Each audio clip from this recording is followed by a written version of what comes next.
Приветствую вновь Mass Effect, и, похоже, я наконец-то улечу с цитадели.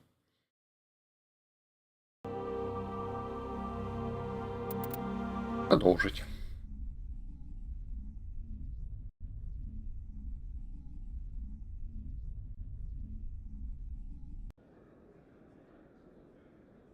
Чё я вчера... А, вот еще квест один.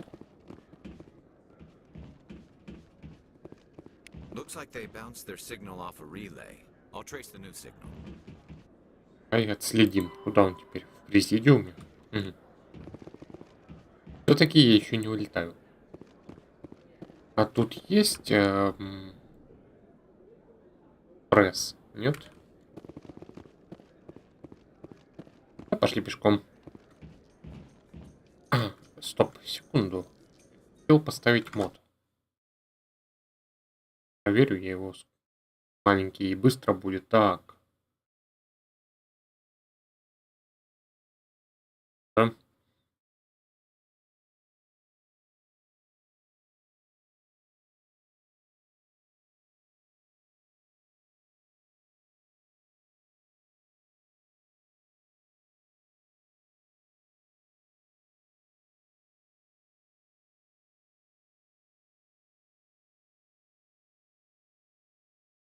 Astro Elevators. Так.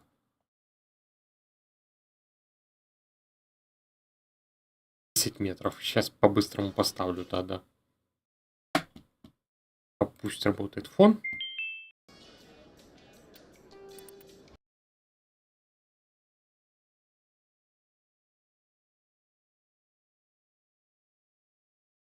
Почему я вчера его после того, как кончил, не поставил?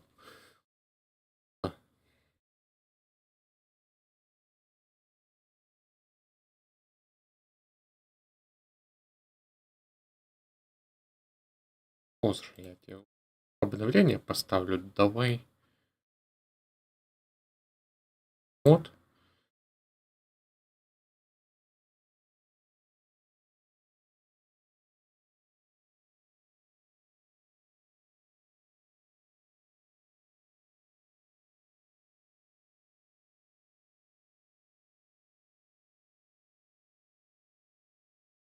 Применить.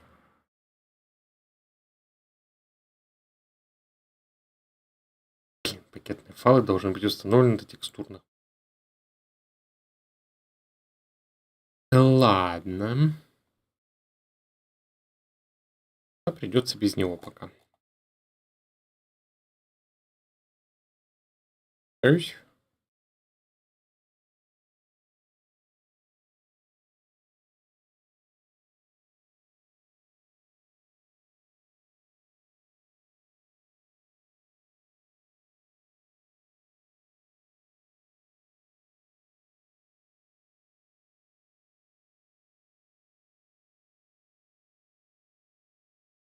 Пусть это мне потом еще придется сидеть и переустанавливать текстуры.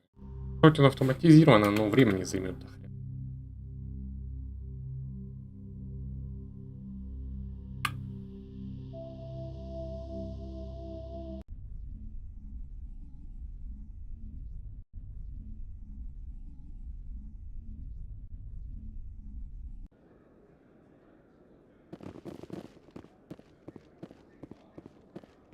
Looks like they bounced their signal off a relay. Следили и пошли дальше.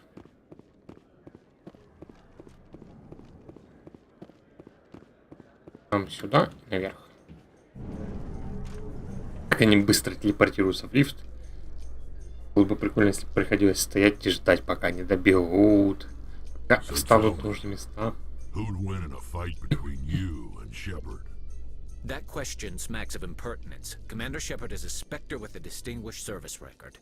So was Saren. Think about it. Рекс умный.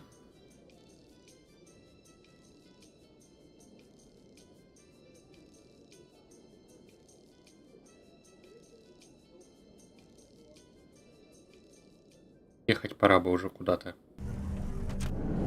Угу.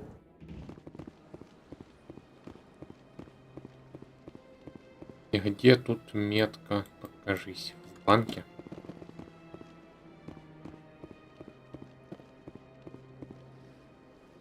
Парловон, ты знаешь, что у тебя тут пионы? Или как там тебя звали?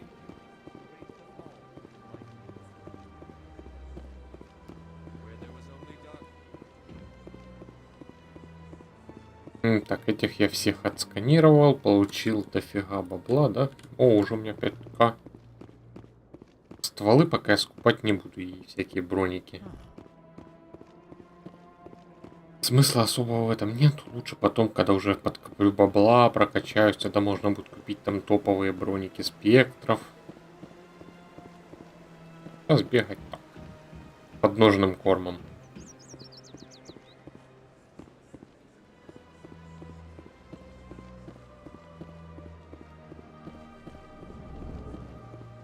Привет, Барловон. Another relay. Whoever it is, they're somewhere on the Presidium. Президиуме, так, это где только с одним из хранителей был. В другую сторону.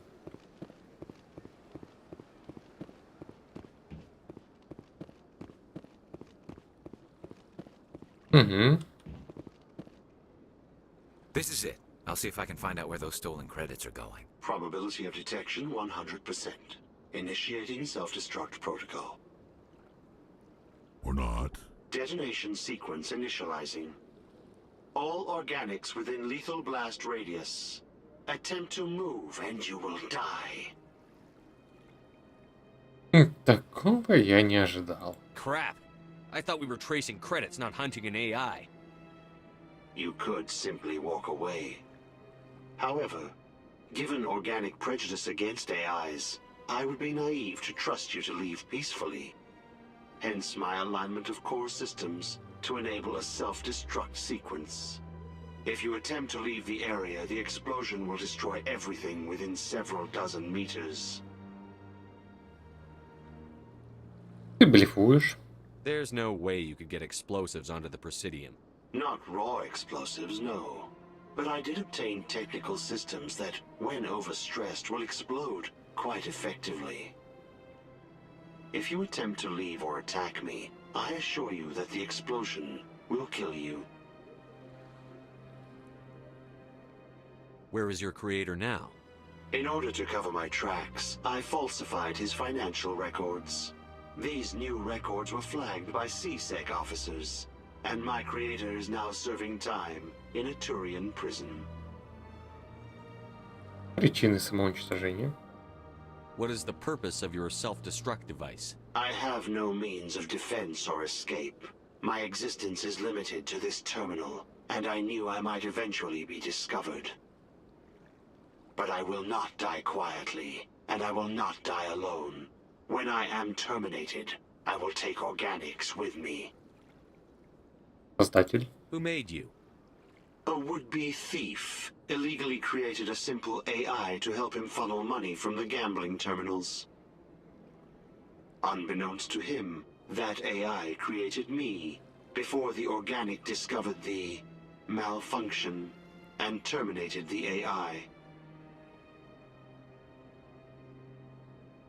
Причины воровства. If you're sentient, why are you still running the credit theft operation? If I accumulated enough credits, I intended to have myself installed in a small starship. I would then have made tentative contact with the Geth to ascertain the possibility of partnership. Нам не Can't обязательно. we resolve this поменяться. peacefully? Commander, AIs are universally illegal. They must be destroyed upon contact without exception. I am not naive human. All organics must destroy or control synthetic life forms. I wished to escape, but if I must die, I will ensure that you are destroyed as well. Тебе I'll конец. bet that self-destruct sequence has a warm-up period. You may attempt to disarm the self-destruct mechanism before it activates. I will enjoy defeating you before we are both destroyed.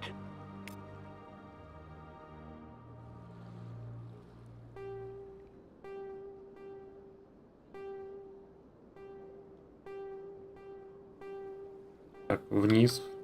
Вниз, вниз.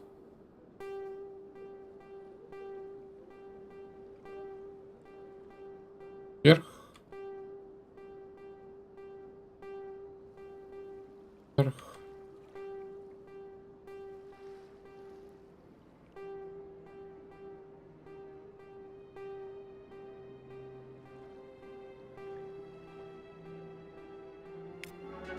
И все. Так. Прямо вкачать.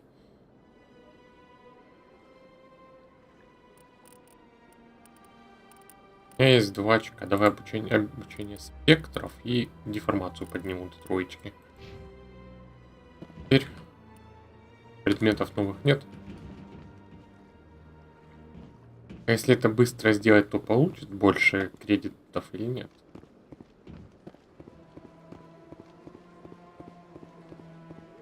Все, этот квест готов. Аргуса.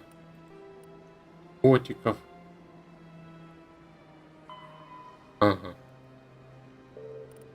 И этого брата. Но это в другой системе, поэтому можно отправляться... А? Чё? Что? Hello, Spectre. I have a business proposition for you. Рад за вас. I've got plenty to do already. Of course you do. But this would be easy work for you, and I pay extremely well. I'm acquainted with a pair of powerful crime bosses. They're hiding on remote worlds, and I have the coordinates. You could do the galaxy a favor. Разузнать. Защита. What kind of defenses would these two have? I haven't the faintest idea, but they're certain to be armed. Their partnership's soured, and each believes that the other intends to kill him. They will be well prepared.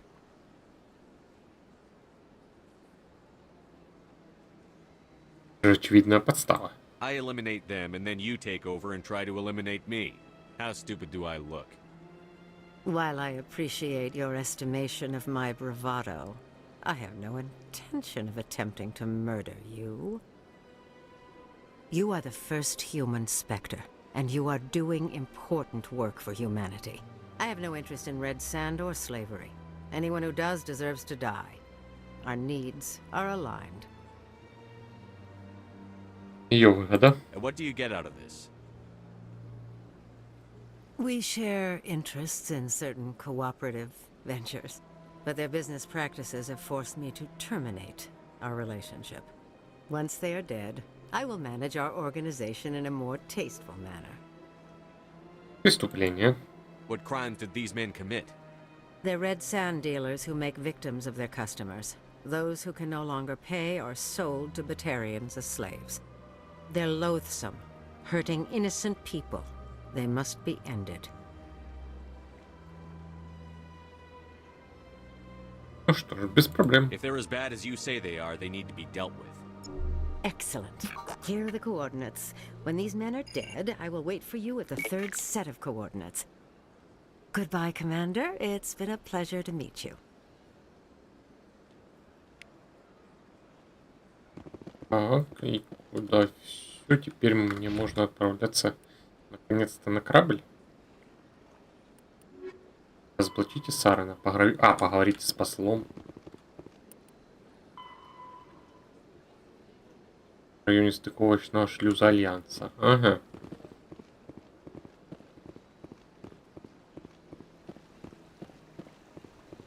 Где тут ближайший экспресс?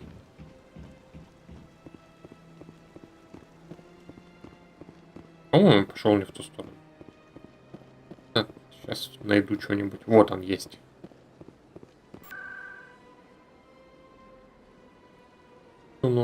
Нет, стоп, назад, оно в вардах.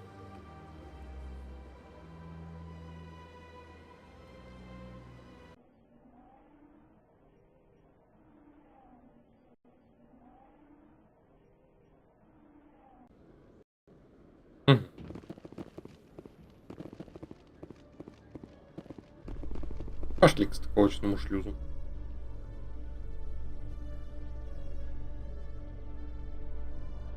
So how about it, Garrus? Is this better than CSEC? Fighting a rogue Spectre with countless lives at stake and no regulations to get in the way? I'd say that beats CSEC. There may just be hope for you yet, Turian.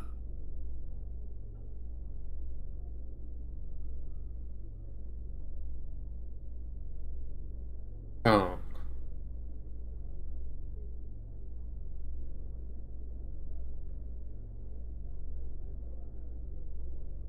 Яра будет позже или сейчас она прибежит?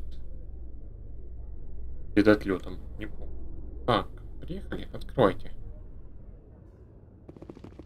Посол ты подальше. I've got big news for you, Shepard. Captain Anderson is stepping down as commanding officer of the Normandy. The ship is yours now. She's quick and quiet, and you know the crew. Perfect ship for a Spectre. Treat her well, Commander. Вас вынудили уйти в отставку? This isn't right. The Normandy belongs to you. You needed your own ship. A Spectre can't answer to anyone but the Council. And it's time for me to step down. Тут что-то еще. Come clean with me, Captain. You owe me that much. I was in your shoes 20 years ago, Shepard. They were considering me for the Spectres. А что, собственно, случилось? What happened? I failed. I couldn't make the cut. It's not something I'm proud of. Ask me later and I'll tell you the whole story. For now, all you need to know is, I was sent on a mission with Saren, and he made sure the Council rejected me. I had my shot. It came and went. Now you have a chance to make up for my mistakes. Скажете что-нибудь о Сарене? What kind of leads do we have? Saren's gone. Don't even try to find him. But we know what he's after. The Conduit. He's got his Geth scouring the Traverse looking for clues. We had reports of Geth in the Pharaoh system shortly before our colony there dropped out of contact, and there have been sightings around Noveria. Find out what Saren was after on Pharos and Noveria. Maybe you can figure out where the Conduit is before he does. О, счет жнецов. The Reapers are the real threat. I'm with the Council on this one, Shepard.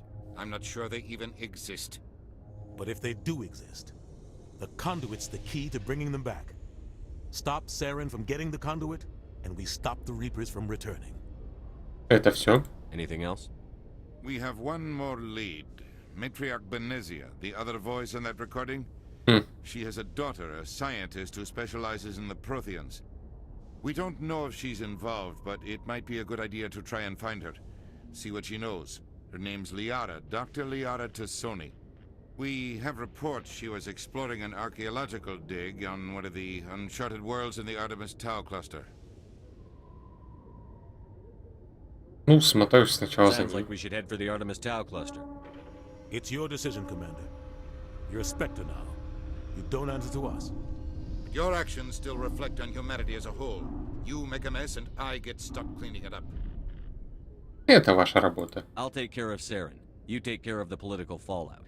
Not exactly the answer I was looking for, Shepard. Remember, you were a human long before you were a Spectre. I have a meeting to get to. Captain Anderson can answer any questions you might have. Посол ты, посол. Yes, Commander? С вами все в порядке? How are you holding up? Honestly, this isn't how I pictured my career coming to an end. Pushing papers really isn't my thing. But you're the one who can stop Saren. I believe in you, Shepard. If that means I have to step aside, so be it. Hi, Scoped, how are you? Вы уже сталкивались с Сареном? Tell me what happened with you and Saren 20 years ago. It's close to 20 years ago now. Ambassador Goyle was our representative here on the Citadel. Like Udina, she wanted to get a human into the Spectres. She chose me. The Council sent Saren to keep an eye on me and evaluate my performance, just like they sent Nihilus to keep tabs on you. Вы мне солгали. I trusted you. You betrayed me. It's not something I'm proud of. I had a chance to become the first human Spectre, and I failed. Saren made sure of that. Что случилось? I think I deserve the whole story. We had intel on a rogue scientist being funded by Batarian interests. He was trying to set up a facility to develop illegal AI technology out in the Verge. Alliance intel had done all the work, but the Council wanted a Spectre involved. We compromised. I was assigned to help Saren in his investigation. We tracked the scientist to a refining facility on Kamala. He was hidden away somewhere inside, protected by an army of Batarian mercenaries. The plan was simple. Sneak into the plant, capture the scientist, sneak back out. Quick, quiet, and a minimum of bloodshed. Пошло не так. I'm guessing things didn't go as planned. Saren and I split up to cover more ground. Then about halfway through the mission, there was a massive explosion in the refinery core. Officially, it was ruled an accident, but I think Saren detonated it on purpose to draw off the enemy guards.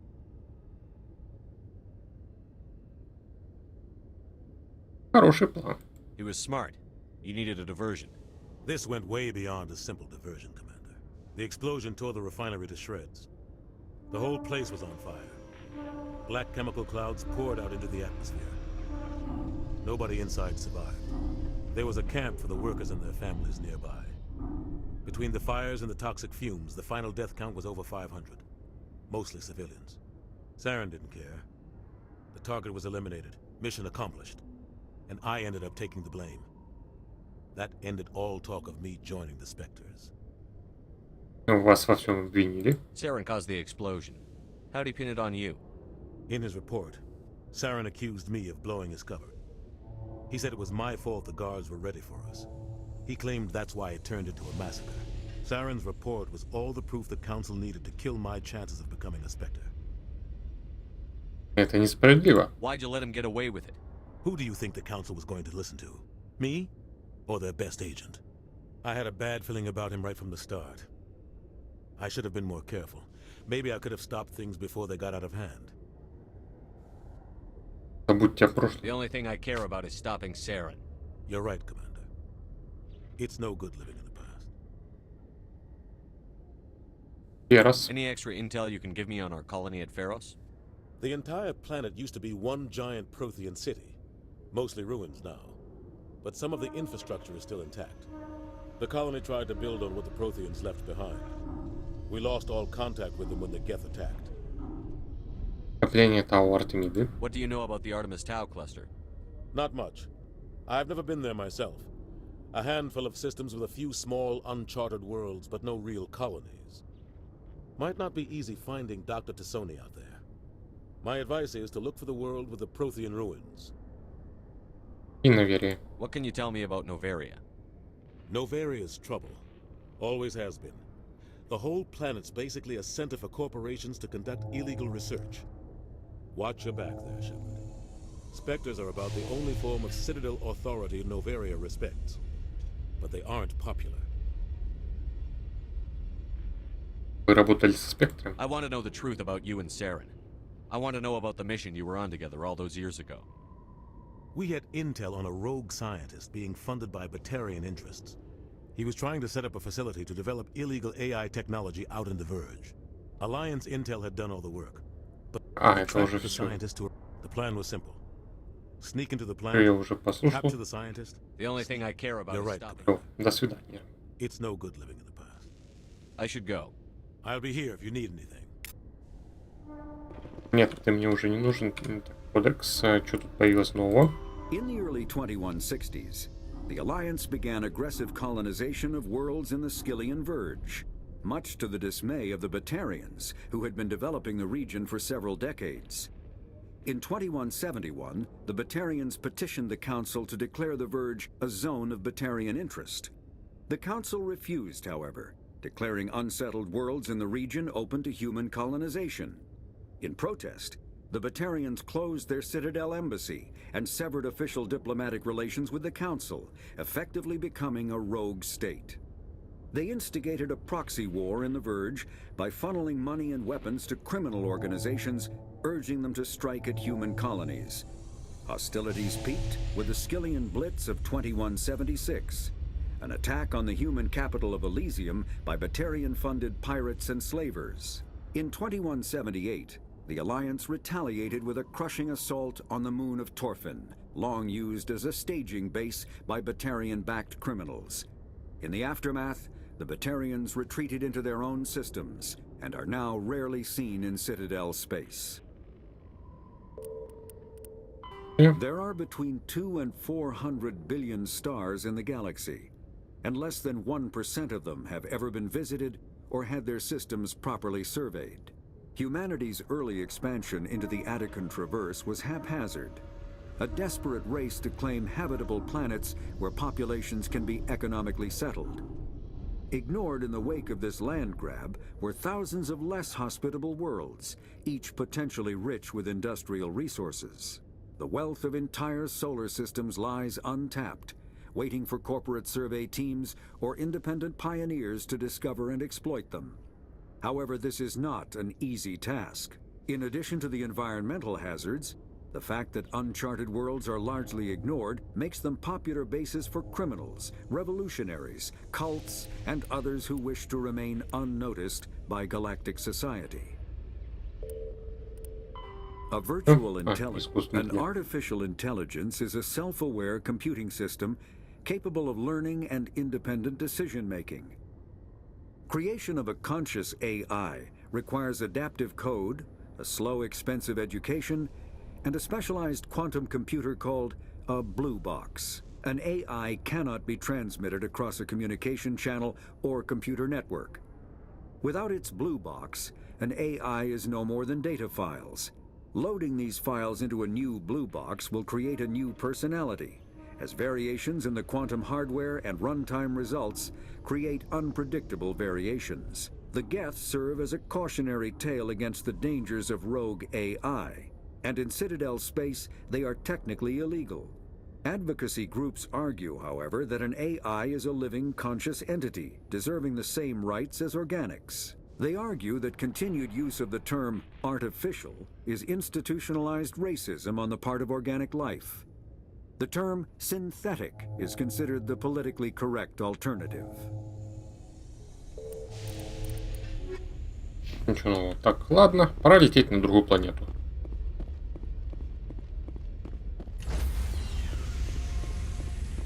О, шлюз, откройся. Stand by, shore party. Decontamination in progress.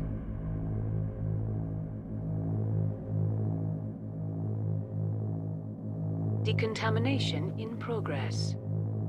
I heard what happened to Captain Anderson. Survives 100 battles and then gets taken down by backroom politics. Just watch your back, Commander. Things go bad on this mission, you're next on their chopping block. Мне это не нравится. Captain Anderson should be the one in charge. It's like I'm stealing the ship from him. Yeah, the captain got screwed. But it's not like you could have stopped it. Nobody's blaming you. Everyone on this ship's behind you, Commander. 100%. Intercom's open. If you got anything you want to say to the crew, now's the time. Я должен быть с ними честен. This is Commander Shepard speaking. We have our orders. Find Saren before he finds the conduit. I won't lie to you, crew. This mission isn't going to be easy.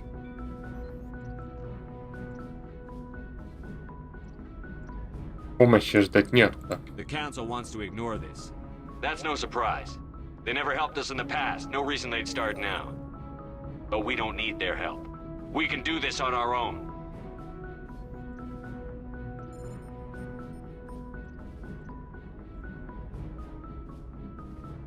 Сарен будет готов к встрече. Our enemy knows we're coming. When we go into the Traverse, Saren's followers will be waiting for us. But we'll be ready for them, too. Человечество справится само. None of the other species has the guts, grit, or balls to deal with this. So it's up to us.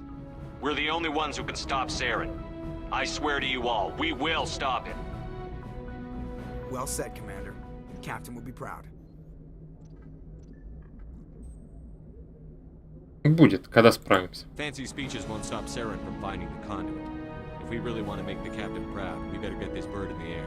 Yes, sir.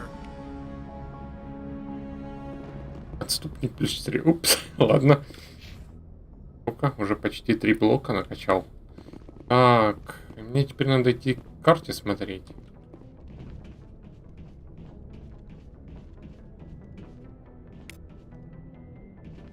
Стоп, а я могу, скажем, потрепаться с Гарусом и Рексом? Они где-то тут должны стоять? А, и... Как ее зовут? Тали тут же должна быть.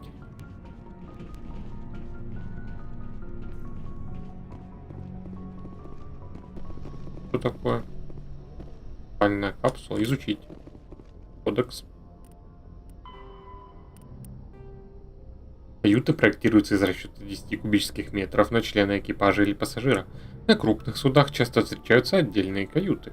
Чем меньше корабль, тем больше членов команды вмещает каждая кают-компания. На Заре предпочитают совмещенные каюты, и на больших кораблях, в то время как территориальные инстинкты Кроганов не позволяют им жить в таких каютах даже на самых мелких судах. На небольших судах спальные места используются попеременно. Члены команды, несущие вахту, в разное время спят на одной кровати. Приходящий с дежурства будет лежащего на кровати, пока один на дежурстве, второй отдыхает. В случае декомпрессии отсеки корабля могут быть изолированы друг от друга при помощи герметичных дверей. Взрыв при декомпрессии, который часто показывают в кино, является выдумкой. Обитатели пробитых отсеков либо погибают мгновенно, либо успевают добраться до защитного снаряжения. Каюты оснащаются аварийным аппаратом жизнеобеспечения, огнеупорной пластиковой сферой, внутри которой находятся баллоны с воздухом. Аппарат имеет небольших размеров в сложном состоянии и способен вместить одного члена экипажа или пассажира в разложенном виде. Средствами контроля повреждений перекрывается вентиляция отсеков, в которых происходит горение. Без кислорода огонь потухает через несколько секунд. Затем давление в отсеке восстанавливается и начинаются операции по спасению выживших. Поля эффекта массы создают под нижними переборками искусственную гравитацию, которая не позволяет допустить атрофирования мышц и переломов. На крупных судах палубы расположены перпендикулярно оси движения. Верхние палубы расположены на носу корабля, нижние в области двигателей. Это позволяет искусственной гравитации действовать совместно с инерционной силой ускорения. На судах, имеющих возможность приземлиться, палубы расположены по бокам, чтобы команда могла покинуть корабль, когда он находится на поверхности. На боевых судах во время боя системы искусственной гравитации зачастую отключаются, чтобы снизить тепловыделение систем и повысить боевую ударопрочность. Чтобы облегчить перемещение в условиях нулевой гравитации, полы красятся в цвет, отличный от цвета потолка и стен.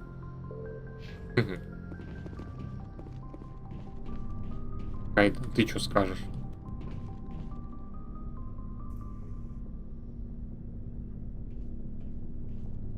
Anything you need, Commander? We'll talk another time, Lieutenant. Commander? Так. С вами тут поговорить нельзя. Там, получается, наверное, на лифте надо спуститься.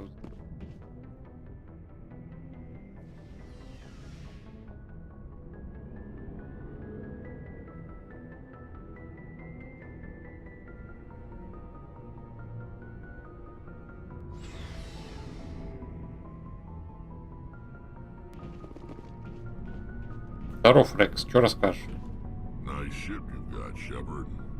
What can I do for you? Personal. What's your story, Rex? There's no story. Go ask the Quarian if you want stories. You Krogan live for centuries. Don't tell me you haven't had a few interesting adventures. Well, there was this one time the Turians almost wiped out our entire race. That was fun. I heard about that. You know, they almost did the same to us. It's not the same. Нет. It seems pretty much the same to me. So your people were infected with a genetic mutation? An infection that makes only a few in 1,000 children survive birth? And I suppose it's destroying your entire species? Я понимаю. I suppose it isn't all the same. I don't expect you to understand, but don't compare humanity's fate with the Krogan. Не буду. Sorry, Rex. I wasn't trying to get you upset. Your ignorance doesn't upset me, Shepard. As for the Krogan, I gave up on them long ago. The genophage infected us, but it's not what's killing us. Разузнаем, что вас... Почему вы вымираете? Are your people really dying? We're sure not getting any stronger. We're too spread out. None of us are interested in staying in our own system. И? Lots of species have left their homes and prospered. But they go to colonize new worlds. We're not settlers. We're warriors. We want to fight. So we leave. Hire ourselves out. and most of us never go back. Давай про генофаг. What can you tell me about the genophage? Ask the Solarians if you want details. They made it. All I know, it makes breeding nearly impossible. Thousands die in stillbirth, and most never get that far. Every Krogan is infected. Every one. And no one's rushing to find a cure. Huh? Why don't the Krogan try to find a cure? When was the last time you saw a Krogan scientist? You ask a Krogan, would he rather find a cure for the genophage or fight for credits? He'll choose fighting every time. It's just who we are, Shepard. I can't change that. Nobody can. So long, Rex. Shepard. Так, что нового? По завершении Рахнийских войн быстро размножающиеся Кроганы начали экспансию в соседние системы.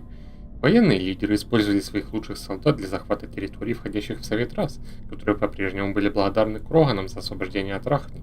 На протяжении нескольких веков Кроганы занимали одну планету за другой, но всегда нужна была еще одна последняя. Когда Совет потребовал освободить иллюзию, колонию Азари, Гридак, полководец Кроганов, разгромил войска Цитадели, заявив, что им придется отвоевывать свои планеты. Но Совет принял меры предосторожности. Из лучших агентов ГОР и охотниц Азари было создано секретное наблюдательное подразделение специальный корпус тактической разведки. Спектры начали войну диверсионными стратегическими ударами. Планеты Кроганов погрузились во тьму, экстранет заполонили компьютерные виры. Комплексы по переработке антивещества были уничтожены в результате разрушительных взрывов. Станции, в которых располагались штабы, превратились в груду обломков в результате столкновений с грузовыми кораблями, начиненными взрывчаткой. Но это послужило лишь отсрочкой неизбежных событий. Война была проиграна, если бы не помощь неизвестной до этого расы турианцев, которые ответили на угрозу Кроганов объявлением войны. Находясь в отдалении от Совета, турианцы осуществили быстрое продвижение вглубь слабо защищенных дальних территорий Кроганов. Следом Кроганов был сброс космических станций и астероидов на колонии турианцев. 3 планеты были превращены в безжизненные пустыни, непригодные для обитания. Это был абсолютно неверный подход. Каждый из турианцев ставит служение обществу превыше всего и готов рисковать жизнью ради защиты своих соотечественников. Угроза войны не испугала турианцев, она просто сплотила их. Прибывшие силы турианцев освободили многие планеты от мародерствующих Кроганов, но для завершения войны пришлось применить биологическое оружие генофаг. Беспорядки длились еще несколько десятилетий. Преступные военные лидеры и группы мятежников отказались сдаться, некоторые из них отправились в пограничные системы и стали пиратами.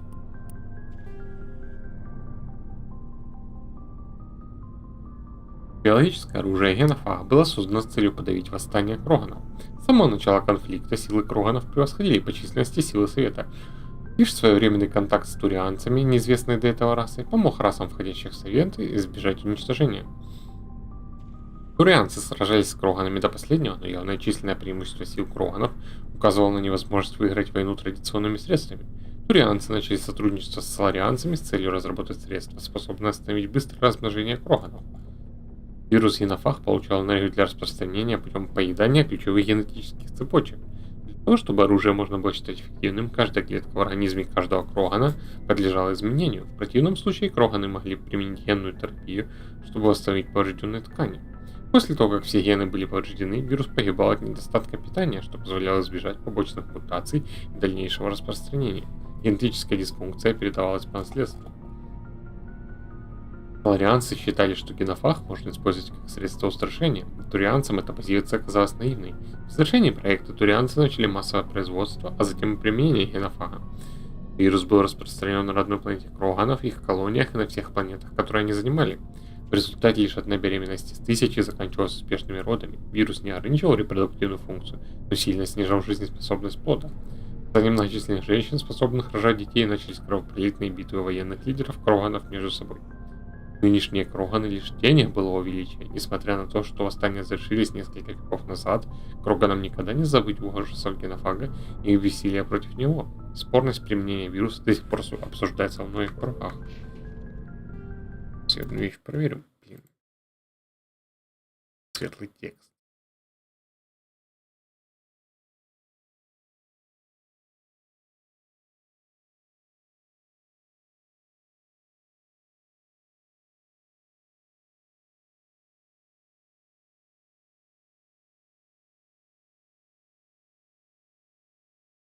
Ехали.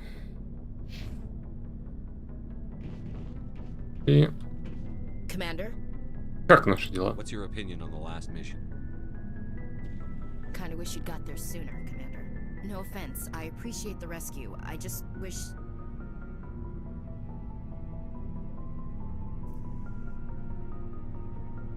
Мы пытались прийти скорее. We came as soon as we got the distress call, even with the fastest ship in the fleet. You did the best you could, Commander. It's my fault. If I had been more alert, we wouldn't have been cut down by an ambush. Вы не могли знать. We never trained to fight synthetics. The Geth haven't gone beyond the Veil in 3 centuries. Our training's supposed to make us able to adapt. I'll make sure it doesn't happen again. Do you have a few minutes to talk one-on-one? I'm sorry, Commander. I need to get my duties squared away. I wouldn't mind talking more later, though. Dismissed. Значит, я пошел. Sir. А это что такое? А, я могу позабирать шмот, Такталь, Рекс, Харус. Кайден, давай у тебя заберу. И это не нужно. Все равно ты будешь сидеть на базе.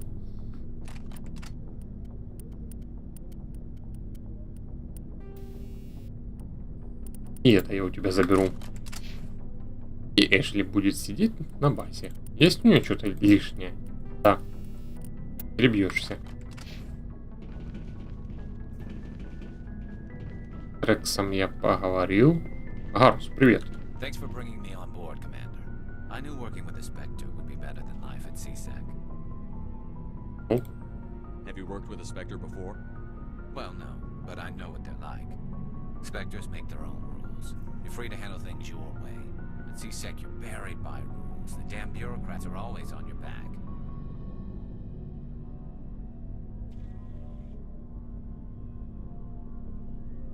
Действительно. Being a Spectre does have its advantages. Exactly my point. If I'm trying to take down a suspect, it shouldn't matter how I do it, as long as I do it. But CSEC wants it done their way. Protocol and procedure come first. That's why I left. Это была причина? So you just quit because you didn't like the way they do things? There's more to it than that. It didn't start out bad, but as I rose in ranks, I got saddled with more and more red tape. CSEC's handling of Saren was typical. I just couldn't take it anymore. I hate leaving. Ты справишься с этим. It's not the end of the world. You'll have tougher decisions soon enough. Yeah, I suppose you're right. Either way, I plan to make the most of this. And without CSEC headquarters looking over my shoulder, well, maybe I can get the job done my way for a change. Звучит неплохо. As long as you do your job well, you're free to go about your business as you see fit. Thank you, Commander. Paco. Citadel space is an unofficial term referring to any region of space controlled by a species that acknowledges the authority of the Citadel Council. At first glance, it appears this territory encompasses most of the galaxy. In reality, however, less than 1% of the stars have been explored. Even Mass Effect FTL drive is slow relative to the volume of the galaxy. Empty space and systems without suitable drive discharge sites are barriers to exploration. Only the mass relays allow ships to jump hundreds of light years in an instant, the key to expanding across an otherwise impassable galaxy. Whenever a new relay is activated, the destination system is rapidly developed. From that hub, FTL drive is used to expand to nearby star clusters. The result is a number of densely developed clusters, thinly spread across the vast expanse of space, connected by the mass relay network. И пузыри получились. Пендант. Hey, Commander. Looking for some extra supplies Что before у you тебя head есть? What have you got? Whatever you want. Armor, weapons, mods. It's not standard Alliance issue, but that's not necessarily a bad thing. Ну, то есть я для него Well, покупал as long as you don't mind paying for it. лицензии. Платить тебе? Why should I pay you for my weapons and armor? My stuff doesn't come from the Alliance. I have to purchase it myself, and it's not cheap. Hell, the licenses alone have set me back more than I'd like. But no licenses, no goods. Without the goods, I'm out of a job. Скажи, чего хорошо. You bet, Commander. Так. Ох, нифига ж себе, ну это топовый уже, да? 45. А ну-ка, чисто сравнить. Нравится эта точность. Полснайпы. Привет, Кэрган. Ну да. Хотя можно было бы, конечно, тетку взять. Ну, пусть уже будет он. Переигрывать точно не буду. Так. Эх, вот бы мне эту снайперку. Когда-нибудь я на нее накоплю. О, улучшение по нацелинам. 96 беру. Улучшение гранат 190 тоже беру.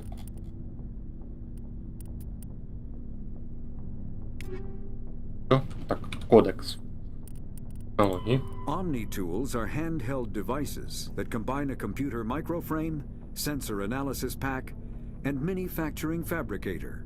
Versatile and reliable, an Omni tool can be used to analyze and adjust the functionality of most standard equipment, including weapons and armor, from a distance. The fabrication module can rapidly assemble small three-dimensional objects from common reusable industrial plastics, ceramics, and light alloys. This allows for field repairs and modifications to most standard items, as well as the reuse of salvaged equipment. Omni tools are standard issue for soldiers and first-in colonists. Интересно, а есть какой-то редактор сейвов, чтобы, скажем, отредактировать внешность перса? Набор переменных. Так. Здрасте. Что у вас тут еще? Монитор. Опасности поля. Omni Element 0 can increase or decrease the mass of a volume of space-time when subjected to an electrical current. With a positive current, mass is increased. With a negative current, mass is decreased. The stronger the current, the greater the magnitude of the dark energy mass effect. In space, low-mass fields allow FTL travel and inexpensive surface-to-orbit transit. High-mass fields create artificial gravity and push space debris away from vessels. In manufacturing, low-mass fields permit the creation of evenly blended alloys, while high-mass compaction creates dense, sturdy construction materials. The military makes extensive use of mobility-enhancing technologies, with Mass Effect utilizing fighting vehicles standard frontline issue in most military forces. Mass Effect fields are also essential in the creation of kinetic barriers or shields to protect against enemy fire. Надо будет глянуть, значит. Инженер. Hey, Commander, you know that Quarian Tali? She's been spending all her time down here asking me about our engines. Она вам мешает? I'll tell her to leave you alone. What? No, she's amazing. I wish my guys were half as smart as she is. Give her a month on board and she'll know more about our engines than I do. She's got a real knack for technology, that one. I can see why you wanted her to come along.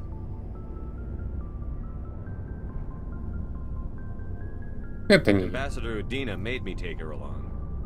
Normally I don't have anything nice to say about politicians, but he made a good call on this. However, I'm guessing that's not why you came down here.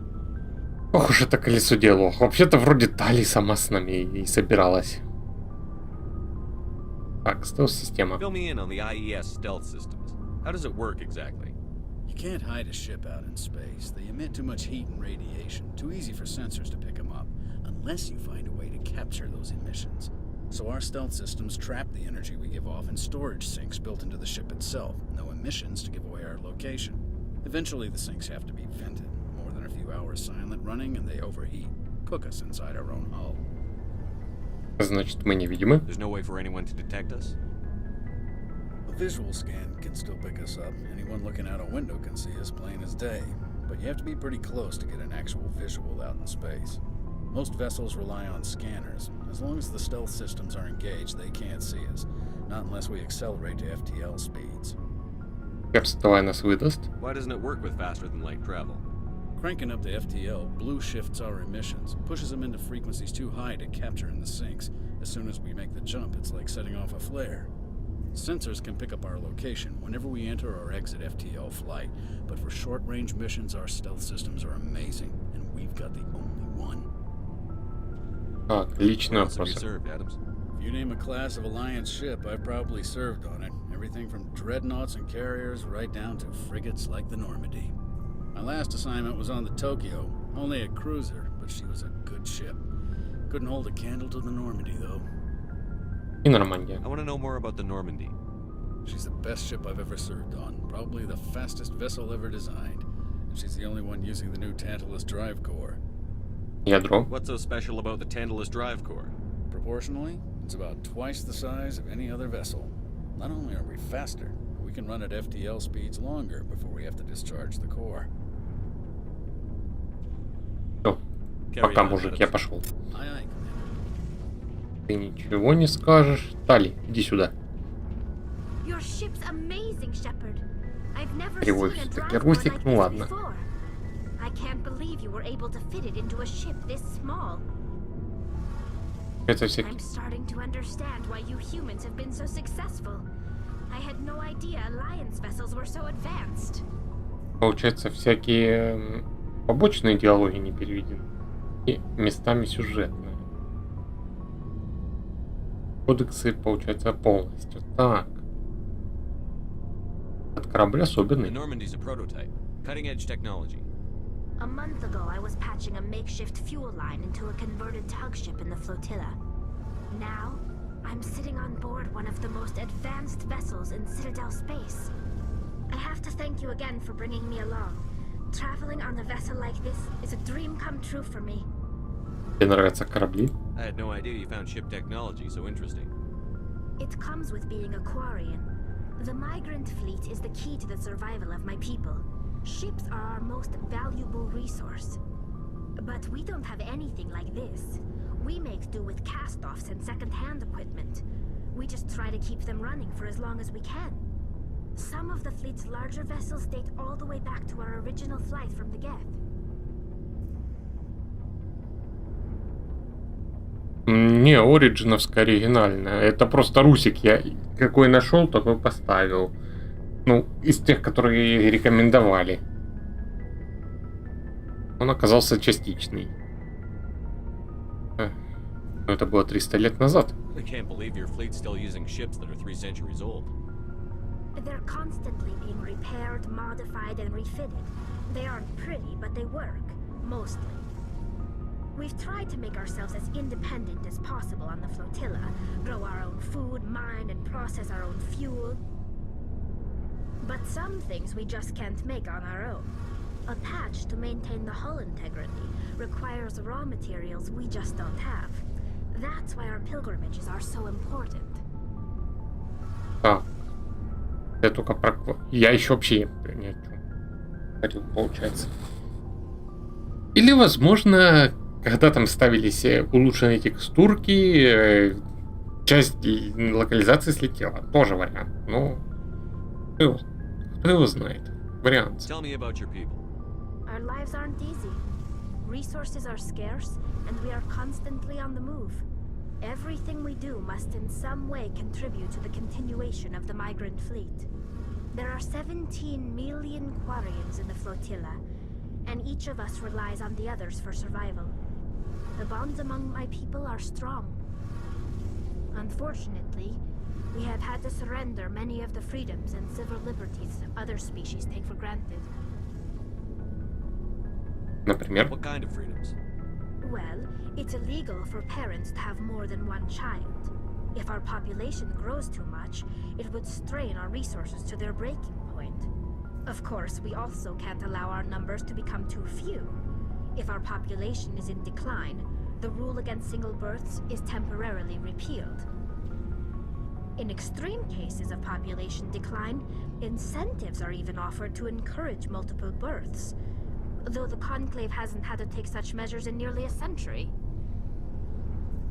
Conclave? That's your government. The Conclave is our civilian branch of government. Each ship can elect a representative to serve on the Conclave and make decisions that affect the fleet as a whole. On matters that affect an individual ship, however, the captain has the final say. It's a tradition that dates back to the early days, when the fleet was governed by martial law. Fortunately, most captains nowadays are smart enough to have an elected council from their crew to give them advice and guidance. То есть у вас демократия? So the ultimate power rests with elected officials. In practice, the Conclave and the respective council for each ship tend to set the rules that govern our daily lives. But in theory, we are still under military jurisdiction. The 5 top-ranking military officials in the fleet serve on the Admiralty Board. These 5 have the power to overrule any decision by the Conclave in case of emergency. To do so requires unanimous agreement among the Admiralty, and they can only do this once. After that, the entire board must resign their posts. It's a safeguard that served us well. In nearly 3 centuries, the Admiralty Board has only overruled the Conclave 4 times. Про Гетов I want to know расскажи. more about the Geth. I doubt I can tell you anything you don't already know. It's been almost 3 centuries since they drove my people into exile. All I know is the story of their origins, what they were when we created them, and how they turned on us. Расскажи. Interesting. The Geth were originally created to serve as an automated manual labor force. Initially, their intelligence was as limited as any VI. Over time, we made small modifications to their programming to allow them to perform more varied and complex tasks, bringing them closer and closer to true AI status. Но исследование искусственного интеллекта не легально. How come the council didn't step in and stop you? This wasn't true AI research. We may have been skirting the bounds of the law, but we never did anything that was actually illegal. The changes were so insignificant, so gradual, that we were able to control them. Or so we thought. But one thing we underestimated was the power of the neural network. A million Geth thinking simultaneously created an inherently unstable matrix. Нейросеть. So the Geth share brain power? Many of the Geth's logic systems were designed to work in concert with other nearby Geth. Basically, the more of them you have in the group, the smarter they are. Как HiveMind? So there's some sort of group consciousness. No, nothing like that. They cannot share sensory data or information. Their programming cannot handle that much simultaneous input. Each Geth maintains an individual awareness and identity. The neural network only operates on a process-based level. It's basically the synthetic equivalent of a subconscious. But when they're in close proximity, they can coordinate low-level functional processes, freeing up more capacity for original or independent thought. Я не понимаю. That doesn't make any sense. I'm probably oversimplifying. The Geth are incredibly advanced and complex creations. All you need to know is that they get smarter when they gather in large numbers. As we built more and more Geth, their effective intelligence became more sophisticated, more abstract. One day, a Geth began to ask its Quarian overseer questions about the nature of its existence. Am I alive? Why am I here? What is my purpose? As you can imagine, this caused a near panic among my people. Ну да, глаза и нос видны. Хотя, может, это, конечно, улучшение текстурок сделало. Ну, не знаю, надо, кстати, проверить в оригинале, как оно. Ну, по-моему, тоже должно быть видно. Почему? I don't see what's so bad about those questions. The Geth were created to engage in mundane, repetitive, or dangerous manual labor. That's fine for machines, but it won't satisfy a sentient being for long. The Geth were showing signs of rudimentary self-awareness and independent thought. If the Geth were intelligent, then we were essentially using them as slaves. It was inevitable the newly sentient Geth would rebel against their situation. We knew they would rise up against us, so we acted first. A general order went out across all Quarian-controlled systems to permanently deactivate all Geth.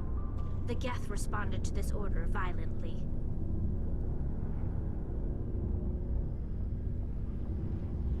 Они защищались. You can't blame them for fighting for their survival. We had no other choice. The Geth were already on the verge of revolution. By acting quickly, we had a chance to end the war before it began. The hope was that most of the Geth would still be little more than machines, incapable of organized resistance. But they had progressed much further than anyone anticipated. The war was long and bloody. Millions upon millions of Quarians died at their hands. In the end, we were forced to flee our own homeworld. We feared the Geth would pursue us, but they never came beyond the Veil. Now we drift through space, exile, searching for a way to reclaim what was once ours. Так, и паломничество. I want to know more about the pilgrimage. When my people reach maturity, we leave our birth ships and seek acceptance with a new crew. It's necessary to maintain genetic diversity among the fleet. But no ship wants to accept someone who will be a burden on them. So, to prove our worth, we embark on a pilgrimage. We set out alone, leaving the flotilla and our families behind us. We only return once we have found something of value we can bring back to the fleet. This is presented as a gift to the captain of the respective ship we wish to join. If the gift is accepted, we are welcomed into the crew. Они всегда принимают подарок. Can a captain choose to reject the gift? That doesn't happen often. Most captains are eager to increase the size of their crew. It increases their own standing in our society. Even when the gift is not particularly valuable, the captain usually accepts it out of a sense of tradition. However, there is a stigma to presenting a substandard gift. It's not the best way to make a good impression on a new community. Most pilgrims don't return until they find something worthwhile. Опасно. I can't believe they just send you off alone. It's not like they just cast us out. Before we leave, we are given lessons in how to survive outside the flotilla, and given gifts to help us on our journey. We also receive implants to fight off sickness and disease. Generations of living in an isolated and highly controlled environment have left our immune systems weaker than most. By the time we leave the fleet, we are well equipped for the pilgrimage. This is a rite of passage for all Quarians. If it were dangerous, our numbers would suffer. Virtually every pilgrimage ends with a triumphant return and the ritual presentation of the gift to one of the fleet's captains. I want to talk about something else. Так, я уже вроде все узнал. I should go.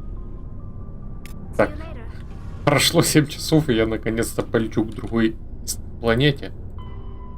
Так. Ввиду зависимости существования кварианцев от непредвиденных обстоятельств и необходимости системы нормирования их государственный строй представляет собой разновидность автократии.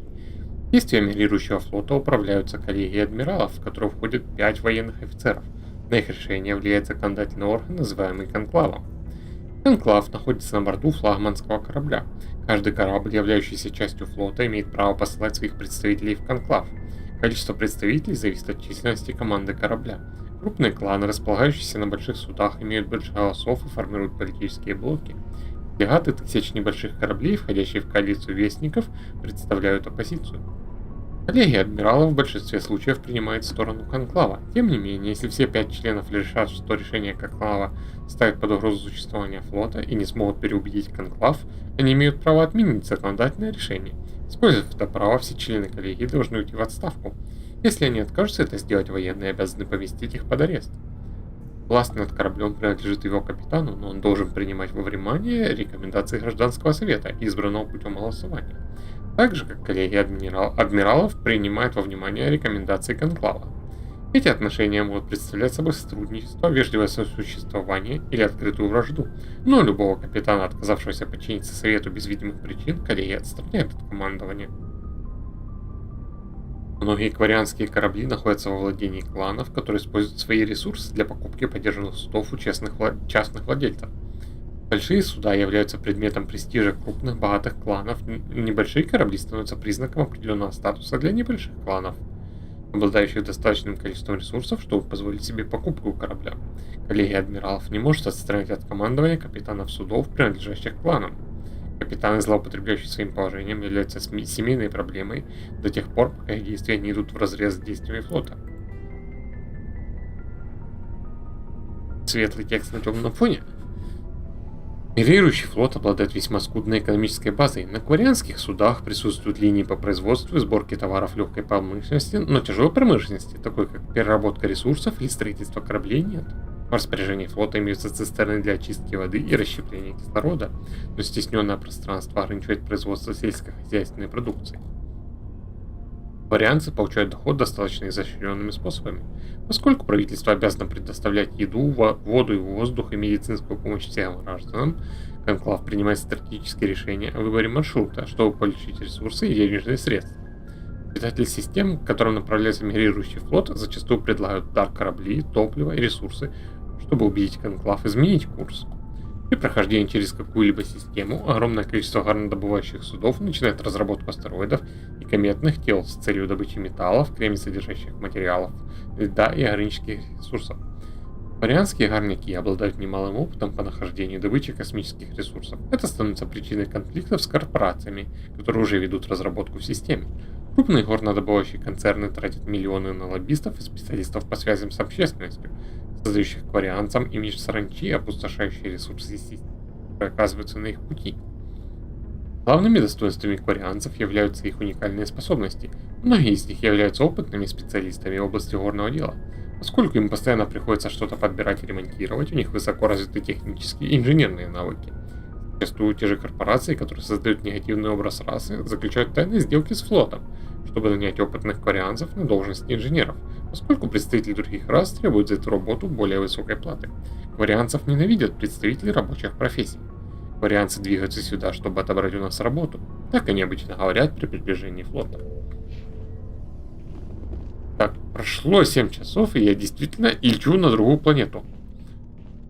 Чудо свершилось. А где тут лифт? Да?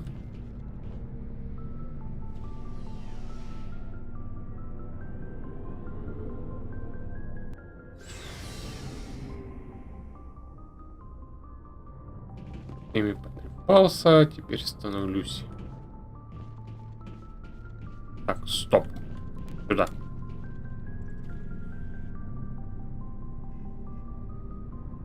Что ты подгружаешь?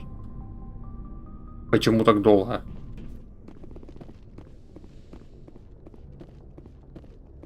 Опять не туда пришел. 5 кодекс. Ладно. Полет откладывается. Альянс изменил систему званий, использовавшуюся на протяжении нескольких столетий. Личный состав делится на 3 группы. Первая — рядовые, проходящие добровольную службу. Вторая — опытный сержантский состав. Третья — офицеры, прошедшие специальную подготовку. Разделение функций между космическими и наземными войсками, космопехами, очень равномерное. Наземные подразделения предоставляют собой отдельные формирования наподобие летных эскадрилей. Унифицированная система командования вызвана бесполезностью ведения боевых действий без контроля орбиты. Без космических войск действия любой армии теряют смысл. Космическая пехота, гордость вооруженных сил Альянса, сохраняет старую систему званий, в ней до сих пор служащие заменены рядовыми и капралами. Звания вооруженных сил Альянса в порядке возрастания. Рядовой состав, служащий 3-го класса, рядовой 2-го класса, служащий 2-го класса, рядовой 1-го класса, служащий 1-го класса, капрал. Сержантский состав, сержант вспомогательной службы, сержант артиллерии, сержант оперативного управления. Офицеры: младший лейтенант, лейтенант, штабной лейтенант, капитан-лейтенант, начальник штаба, капитан, майор, контр-адмирал, генерал, адмирал флота. Главное опять куда-нибудь не забрести. Да что ли?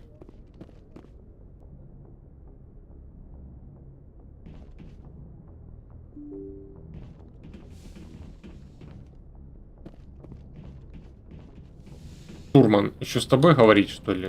Ну ладно, что хорошо скажешь. If anyone has to take over for Captain Anderson, I'm glad it's you. I'm not sure about having non-humans on our ship, though. Ой, ладно, ну тебя, не хочу. Yes, sir. Я хочу уже лететь дальше.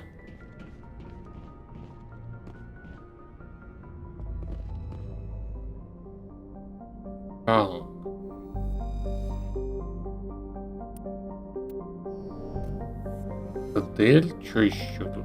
Где? Или я чего-то не сделал?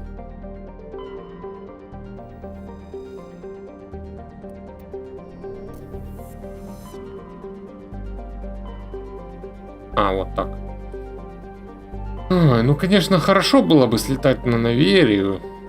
Там такая шикарная музыка. Ну, ладно уж, пойду заберу Лиару, чтобы она продолжала сидеть у меня в корабле. Спартак, Нос, Ины.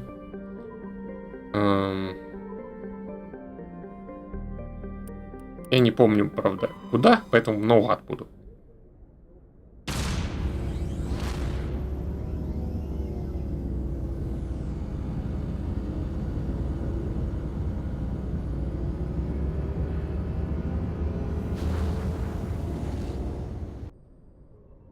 Да ладно, уже слетаю. Так. Шардзила. Это что такое у нас? Опасность атмосферного давления. Так, мне надо, получается, найти планету, на которой идут археологические раскопки. Разведать. Найдены записи матриарха. Во время сканирования планеты Порлан был зарегистрирован странный сигнал, идущий с орбиты. Штурман Пресли установил, что источником сигнала является древний маяк. Ваша спасательная команда доставила его на Нормандию. В отсеке для принадлежностей была обнаружена одна из записей матриарха Делинаги. Патових. Много текста про планет. Ничего интересного нет. Фаргелуза. Так. Давай разведаем. Обнаружено месторождение газа. В результате сканирования, проведенного с орбиты, обнаружили высокую концентрацию ксенона. Значит, нет. Афины. Давай. Саламин.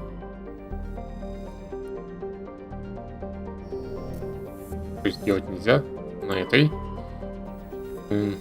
Протей. Разведать. Обнаружено месторождение газа. На Протее имеется большое количество свободного кислорода.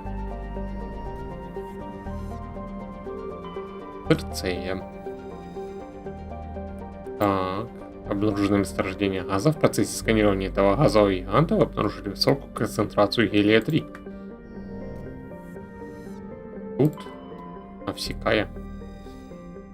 Разведать не дают. Еще. Парус. Разведаем.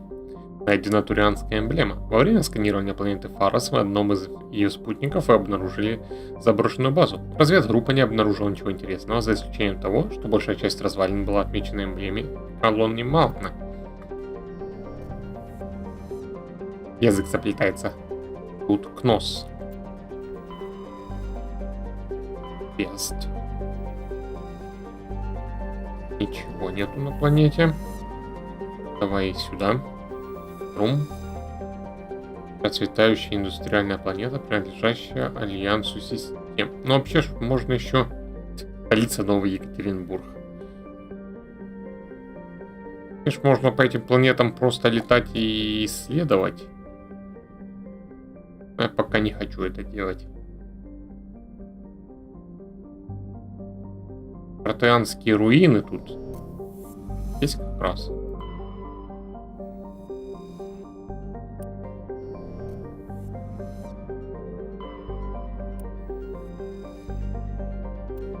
Обнаружено месторождение газа. В результате сканирования этого газового гиганта была обнаружена высокая концентрация азота. Я еще вот это не исследовал. Армении. Так, итого я уже нашел тут две планеты, на которые можно приземлиться. Реманре. Так, карликовая планета. Ладно, тут ничего. Тая.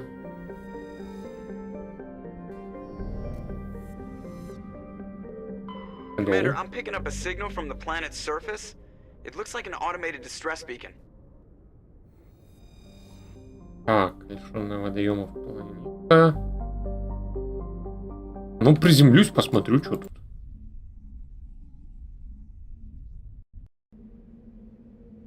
Рекс, Гарус, пошли.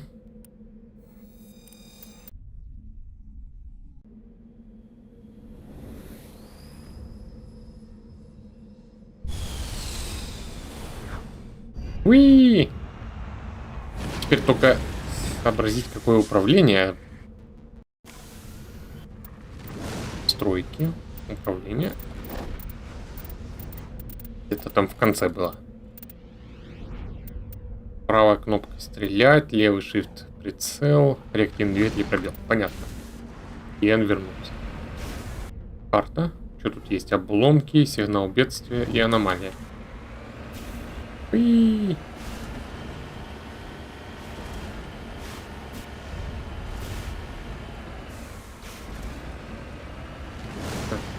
Прицел. Ага.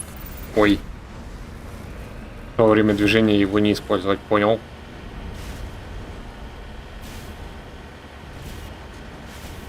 Уи-ха!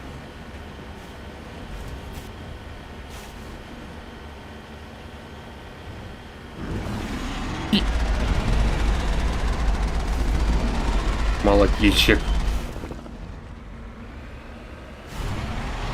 Местные шайхулду симпатичные.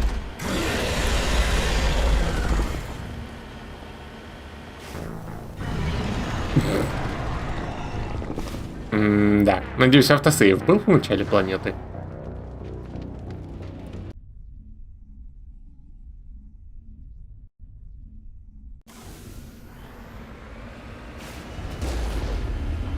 У меня еще большой ствол есть на правой. Хорошо.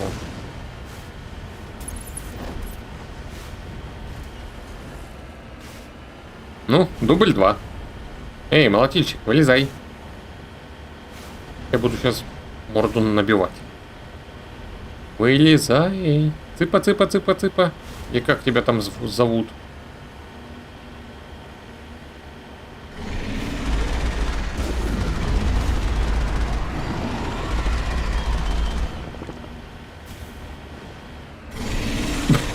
Ой.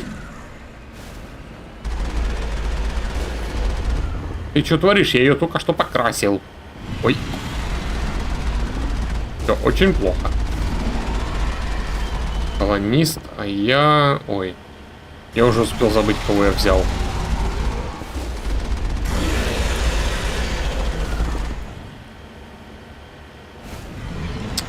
Да, ты на... Ну... Эй, переворачивайся. Как тебя перевернуть-то? Никак.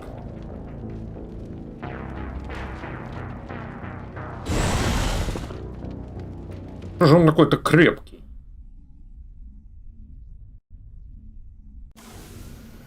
Но я его все равно развалю. Так, а ну, сейчас гляну. Тут же где-то было. Ой, еще и новые записи появились. Не, я пока их не хочу читать. Я родился на Земле, потом... Так. Океанский предел, это...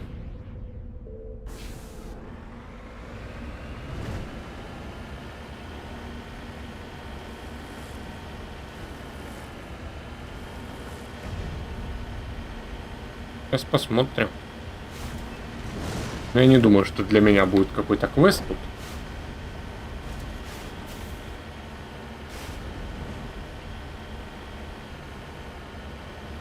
Космопехи Альянса. А их же, наверное, пристрелить можно.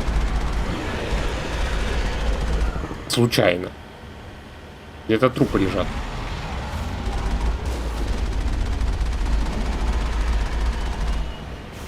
Ну, да, получается... Я взял... Да, землянина безжалостного.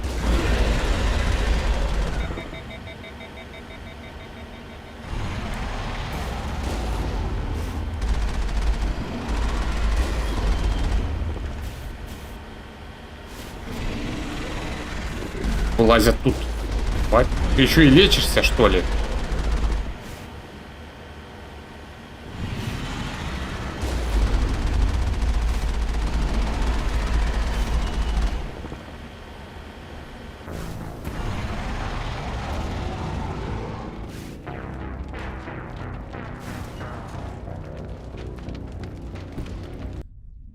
Ой, похоже, я здесь надолго. И это только хард. Хорошо, что я не взял последнюю сложность. Хотя там, наверное, было весело.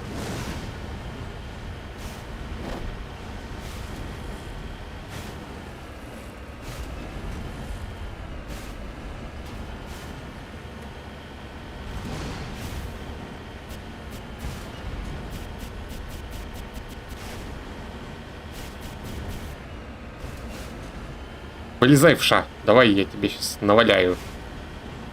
Вылезай.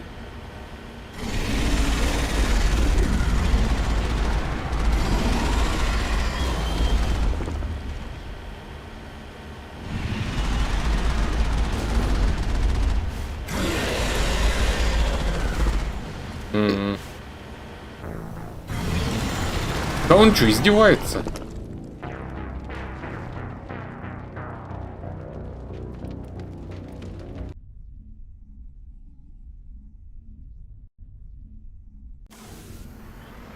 Может мне триггернуть, чтобы он заспавнился, а потом выйти и, скажем, за пределы этой локации? И с горы его обстреливать?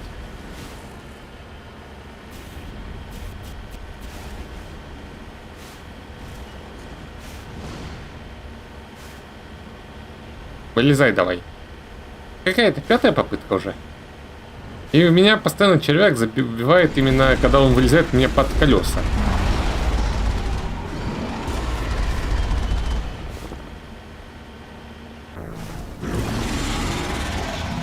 Не, ну реально издевательство какое-то.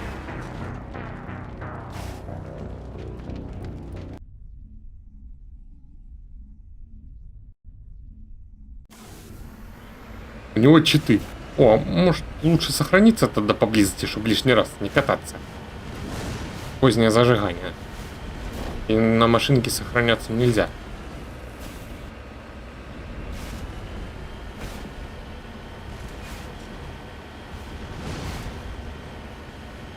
То есть мне нужно посадить Рекса за пулемет?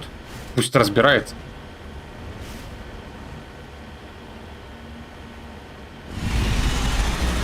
Рекс, ты где? Давай, вылези, загрызи его, что ли. Да, чинить может, только это не сработает, когда меня тупо ваншотит, когда он вылезает под колеса.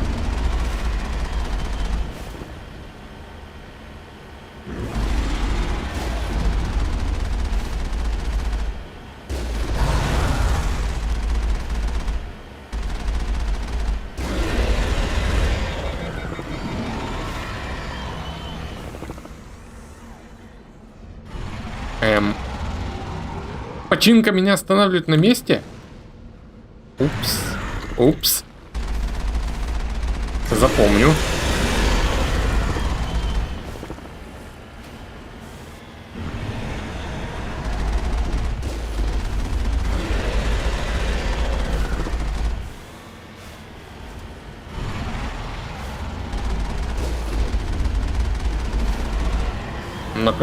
Богатый червяк был.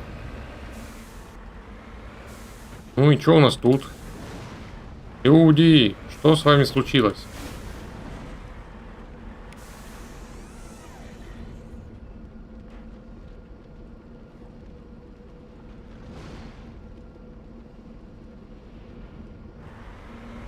Так.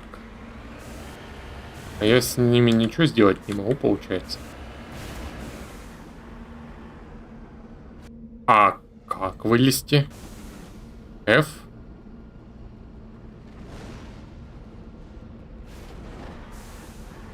Не, F я себе переназначил на что-то. Так. Настройки. Управление.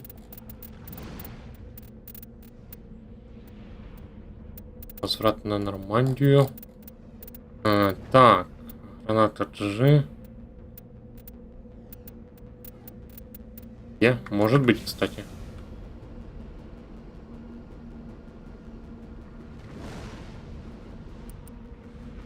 Это Ю, вот.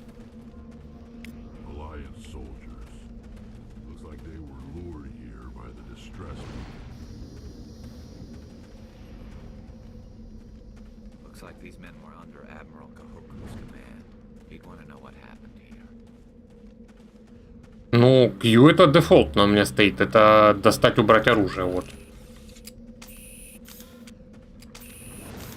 Ну, что там в кодексе? Thresher moths are subterranean carnivores that spend their entire lives eating or searching for something to eat. Threshers reproduce via spores that can lie dormant for millennia, yet are robust enough to survive prolonged periods in deep space and atmospheric re-entry. As a result, Thresher spores appear on many worlds, spread by previous generations of space travelers. The body of a Thresher never entirely leaves the ground. Only the head and tentacles erupt from the Earth to attack. In addition to physical attacks, Threshers have the ability to project toxic chemicals and emit bursts of infrasound as a shockwave weapon. The Alliance first encountered Threshers on the colony of Akuz in 2177. After contact was lost with the Pioneer team, Marine units were deployed to investigate. The shore parties were set upon by hungry Threshers, and nearly the entire assault force was killed. Alliance forces recommend engaging Threshers with vehicle-mounted heavy weapons. The Normandy is a prototype starship developed by the Human Systems Alliance with the assistance of the Citadel Council. It is optimized for scouting and reconnaissance missions in unstable regions, using state-of-the-art stealth technology. For most ships, the heat generated through standard operations is easily detectable against the absolute zero background of space. The Normandy, however, is able to temporarily sink this heat within the hull. Combined with refrigeration of the exterior hull, the ship can travel undetected for hours or drift passively for days of covert observation. This is not without risk. The stored heat must eventually be radiated, or it will build to levels capable of cooking the crew alive. Another component of the stealth system is the Normandy's revolutionary Tantalus drive, a Mass Effect core twice the standard size. The Tantalus drive generates mass concentrations that the Normandy falls into, allowing it to move without the use of heat-emitting thrusters. Я себе управление поменял, потому что там гранаты стояли, по-моему, на R, и что я бы жал, пытаясь на автомате перезарядиться, а и лечилка была на F, я ее переставил на T тоже, чтобы, если взаимодействие не путать, EF. Larger warships are generally classified in one of four weights. Frigates are small, fast ships used for scouting and screening of larger vessels. Frigates often operate in wolf-pack flotillas. Cruisers are middleweight combatants, faster than dreadnoughts and more heavily armed than frigates. Cruisers are the standard patrol unit and often lead frigate flotillas. Dreadnoughts are kilometer-long capital ships mounting heavy, long-range firepower. They are only deployed for the most vital missions. Carriers are dreadnought-sized vessels that also carry large numbers of fighters. Smaller vessels are almost exclusively used in a support role to the warships during combat. Fighters are one-man craft used to perform close-range attacks on enemy ships. Interceptors are one-man craft optimized for destroying opposing fighters.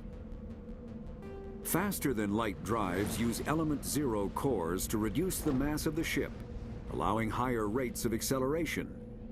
This effectively raises the speed of light within the Mass Effect field, allowing high-speed travel with negligible relativistic time dilation effects. Starships still require conventional thrusters, chemical rockets, commercial fusion torch, economy ion engine, or military anti-proton drive, in addition to the FTL drive core. With only a core, a ship has no motive power. The amount of EZO and power required for a drive increases exponentially to the mass being moved and the degree it is being lightened.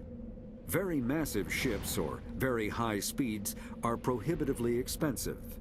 If the field collapses while the ship is moving at faster than light speed, the effects are catastrophic. The ship is snapped back to sublight velocity, the enormous excess energy shed in the form of lethal Cherenkov radiation.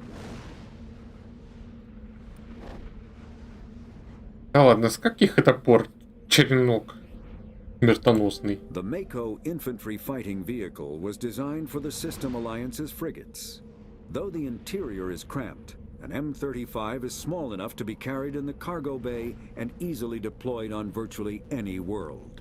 With its turreted 155mm mass accelerator and coaxially mounted machine gun, the Mako can provide a fire team with weapon support as well as mobility. Since Alliance Marines may be required to fight on any world, the Mako is environmentally sealed and equipped with microthrusters for use on low-gravity planetoids. The Mako is powered by a sealed hydrogen-oxygen fuel cell and includes a small Element Zero core. While not large enough to nullify the vehicle's mass, the core can reduce it enough to be safely airdropped. When used in conjunction with thrusters, it also allows the Mako to extricate itself from difficult terrain.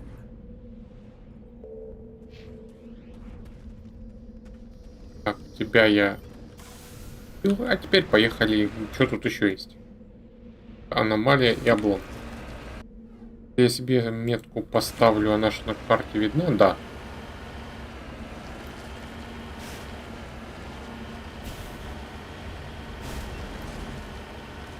Ну что, мы не умные, поэтому мы идем в гору.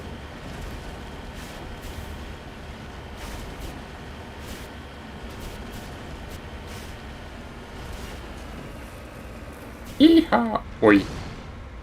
Плохая идея. Хорошо он так прыгает по горкам.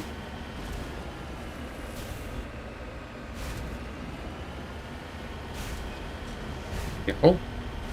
Что тут за аномалия будет? На всякий случай опять же сохраниться перед ней. Как начнется веселуха.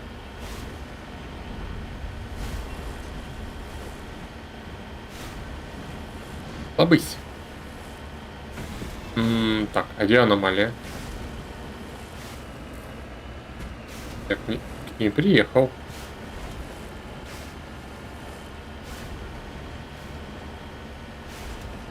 А аномалия погулять выйдет? Или хотя бы мячик сбросит?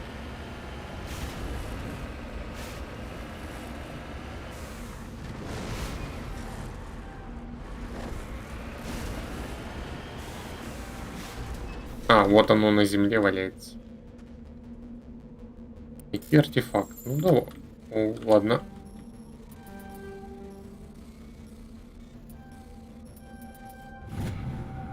Найден жетон. Мы нашли жетон капитана Майлона. Установить причину, по которой он оказался здесь, невозможно. Что там еще осталось? Обломки. Поехали.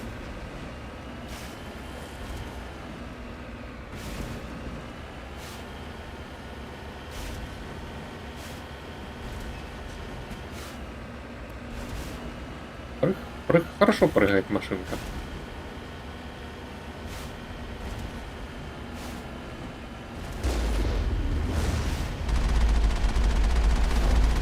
Что еще делать, когда едешь по такой пустыне? Конечно же, стрелять куда-нибудь в воздух.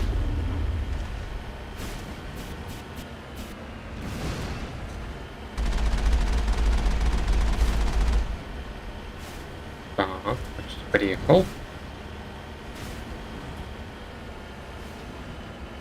Обломки. Вы где? Вот они. Что-то такое. Разбившийся зонд. А, мне не хватает навыков. Жаль. Ладно, тогда возвращаюсь на Нормандию и валю в другую планету. Наверное, можно кататься по всем, которые мне тут попадаются. Они довольно короткие. Открывай карту. Посмотрю, что в этой системе есть. И что будет еще? Так, назад. Эдол я посетил. Антомалька. Обнаружено месторождение газа. В результате сканирования, проведенного с орбиты, вы обнаружили высокую концентрацию водорода.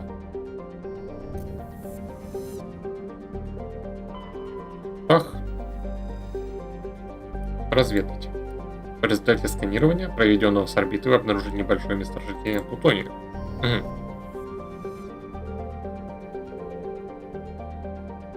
Я, значит, посмотрел все. Где еще были приземляемые здесь. Вот. Ты? Нет, не ты. Терум, да. Заходим на посадку. Раекс, Арус, пошли.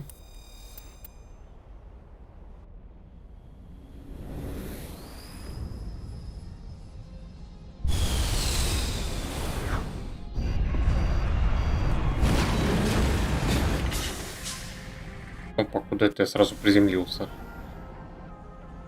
Перерабатывающий завод. Какой-то переход.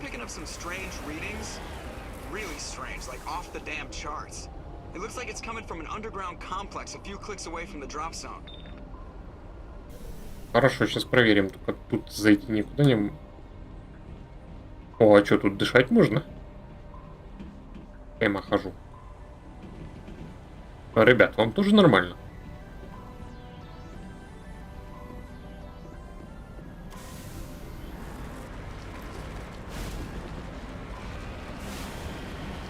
Поехали. Главное теперь не свалиться в лаву.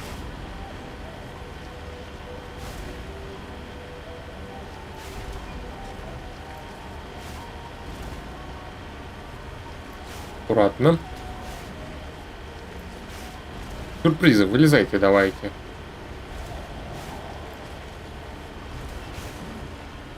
Люди, ау, где все?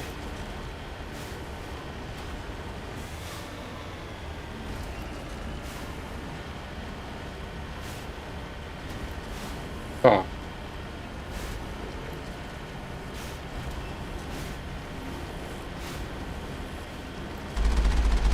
Та-та-та-та-та. Оповещаем всех местных жителей, что я прибыл. Чтобы не испугались, когда я приеду. Вылезайте. Опа. Что? А вот и местные жители. Здрасте, товарищи геты. Ой, главное не останавливаться теперь и не упасть в лаву.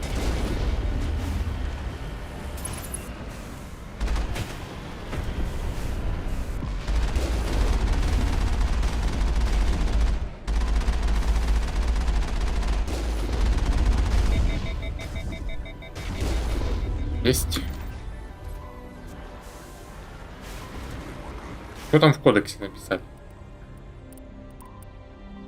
Ладно, уговорили. Межзвездная колонизация послужила толчком для начала золотой эпохи развития науки и культуры Азари. В этот период матриархи были поглощены идеей достижения всеобъемлющего знания. Небольшая группа Азари, решивших посвятить свою жизнь достижению этой цели, покинула Тессию в поисках истинного просвещения.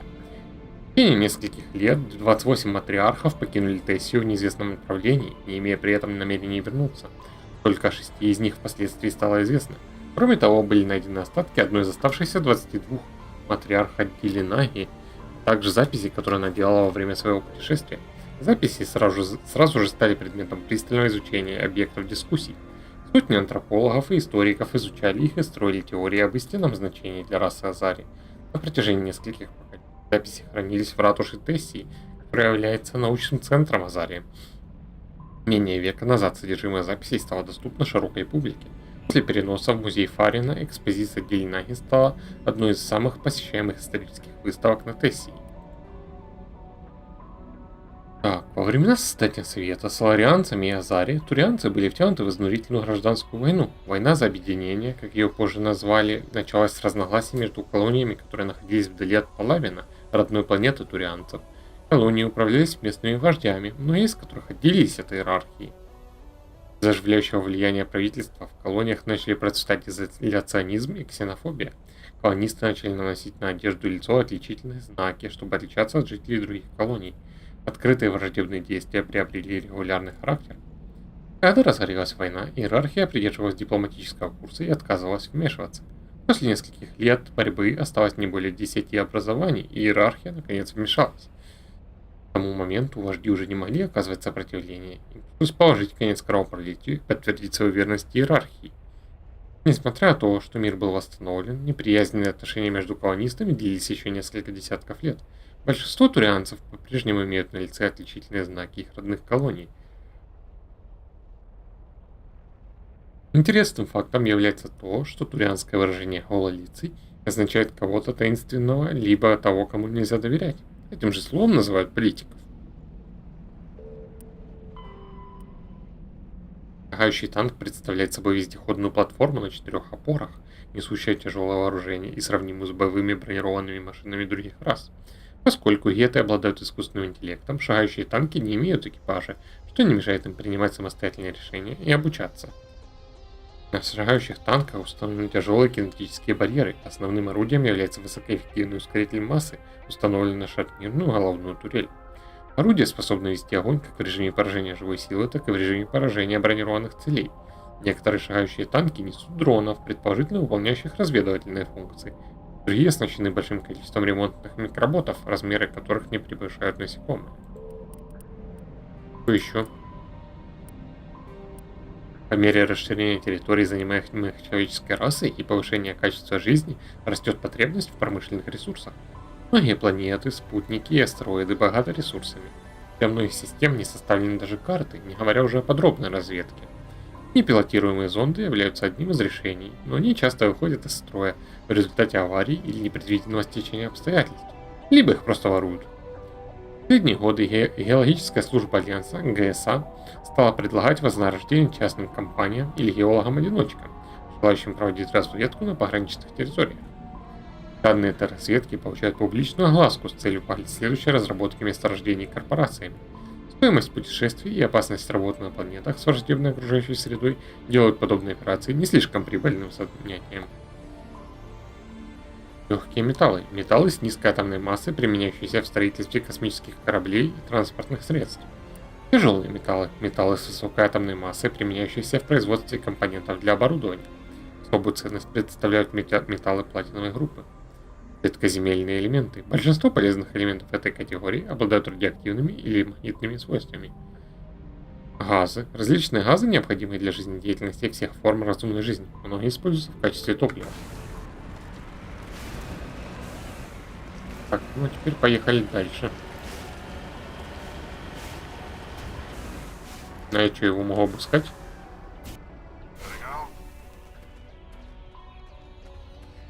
Он просто лежит теперь как памятник моему удачному выстрелу. Поехали дальше.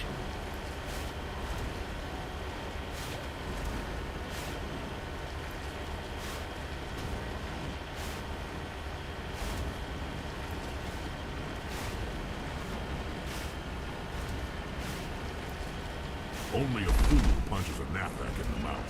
We should sneak around and pull its tail. Ну ладно тебе, сейчас прострелим все.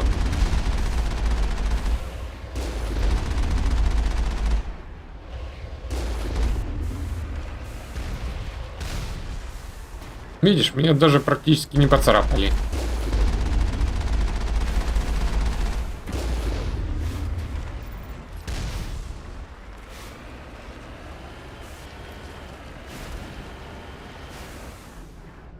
Товарищи геты, выходим по одному, с поднятыми руками. Или что там у вас вместо них? Манипуляторы? Здесь, получается, войти не получится, да?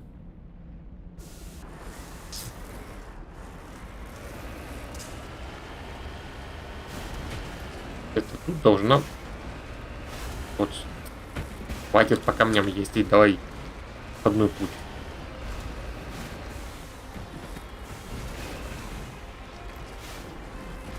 Так.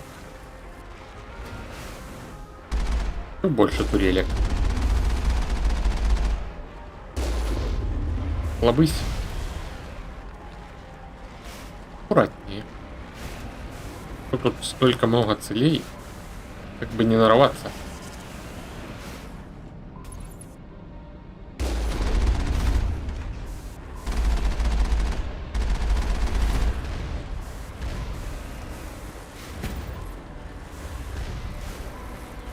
А вот если хоть нос был виден в режиме прицела.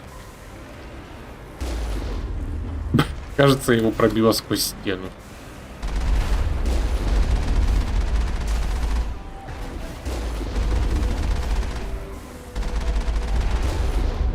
Сдавайтесь, геты, я же все равно всех поубиваю. Ой. Ты где?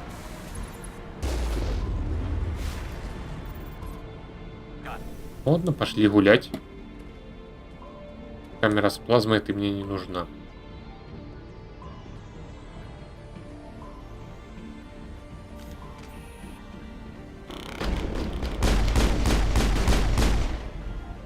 Ну, пистолет.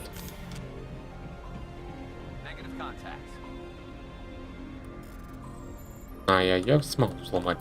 Вот. Пистолет и штурмовка. Взять все. Посмотрим. Ого. Взять все. Так, и химические патроны у меня радиоактивные. Химичка что делает? Плюс против мяса. Прикольно, беру. Такая же, как у меня. Ребята, у вас... Вот, держи тоже Мстителя. Банши я разберу на части. Лет лезвия 2. Ой, фу, гадость, разбирай.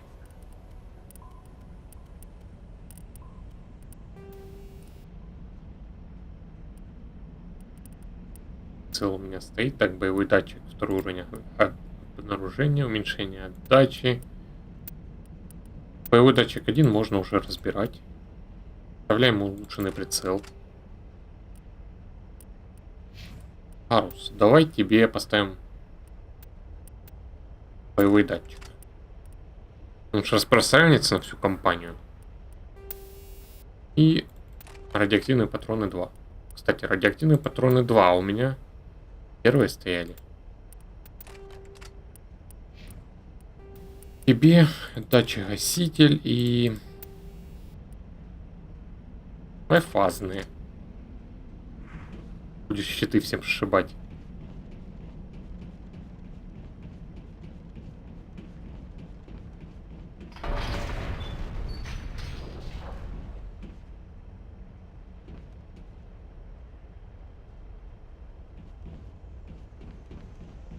Топ-топ. Кстати, я ж могу ему указывать, как они должны движение, атака, удержание позиции, сбор.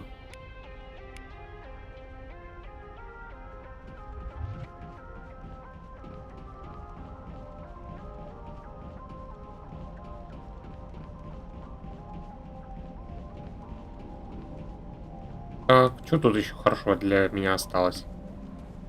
Я просто открыл себе шорткат. С этой стороны.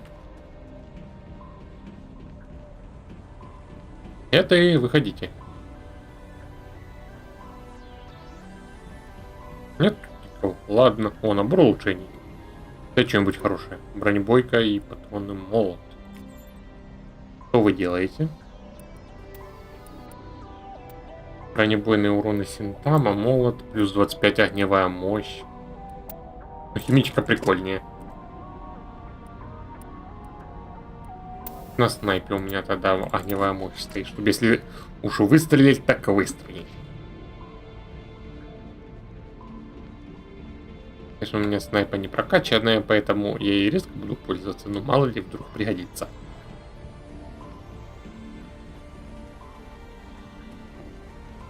Что тут еще-то есть? Дверь какая-то вижу. Ой, ты. Запертый ящик, ручное отключение.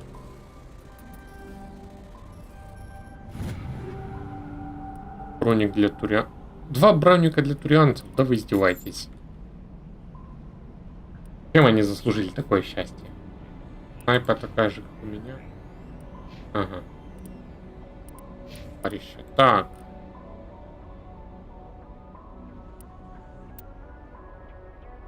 Два, 4. Ну вот, держи. Неплохая, в принципе, броня.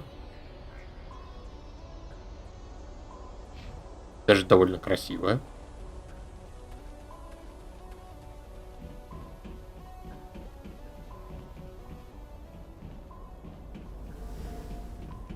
Это что еще за звук? Гарус, это у тебя щиты восстановились на новой броне, что ли?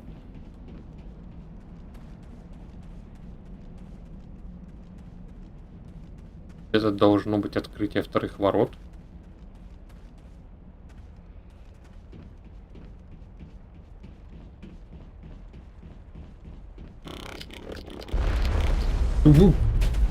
Гадина. Отдыхай. И что я могу вкачать? 4. А, я получил еще какой-то уровень до этого. Так, единство ожили. Вот, это мне пригодится. Точно надо брать.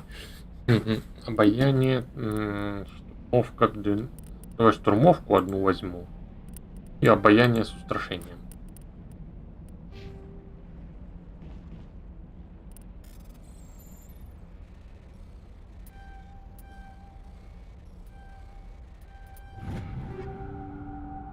Дробовик и штурмовка. Ну, посмотрим. Штурмовка так себе. Дробозан так себе. Пистолет так себе. И новое у вас оружие хранится. Еще одни ворота открыты. Можно выходить. И я могу поставить это. Единство теперь себе. Давай на 8. Поле. Саботаж. Так. Рекс такой же, как я. Ладно.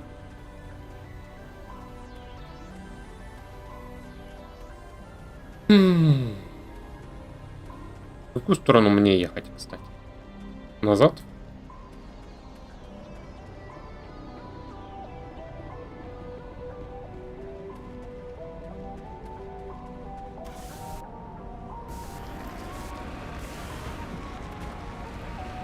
Видимо, да. Видимо, сюда. Иха!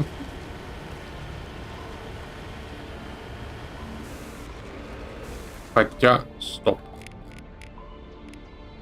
Да, я еду в правильном направлении.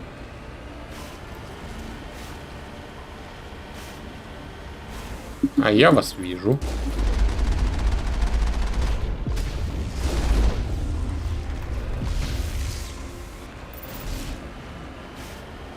Где ты прячешься за горкой? А ну, ой, осторожно, в лаву не упади.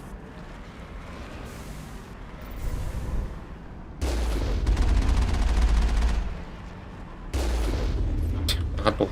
Чё мне нападало? Главное, лут собирается так за километр. Броня, батарея для щита, амортизаторы, боевой датчик. Давай посмотрим. Моя лучше, наверное. Восстановление щитов.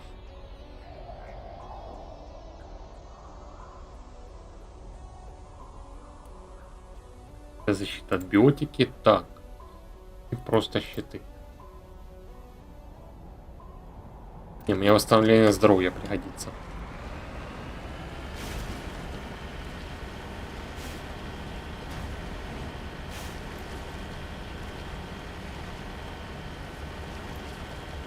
Мы едем. А что это там такое синее светится?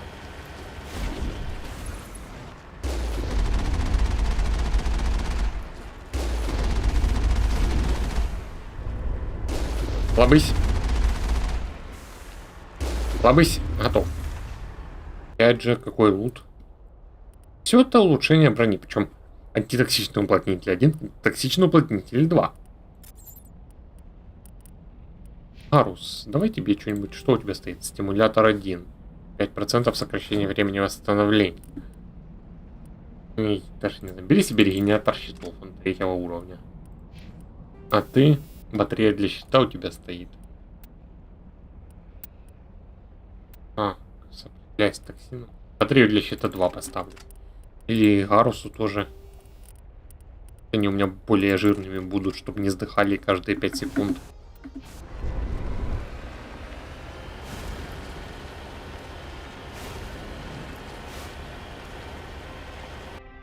Ничего интересного нету. Мне не похоже. Локация прямая, как кишка, с одним ответвлением. Лобысь!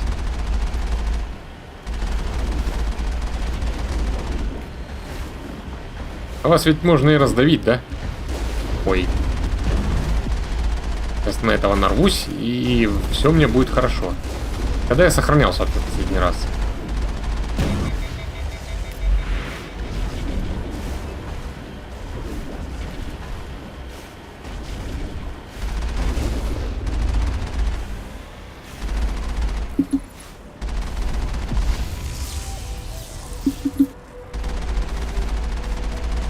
Надо после этого боя обязательно сохраниться.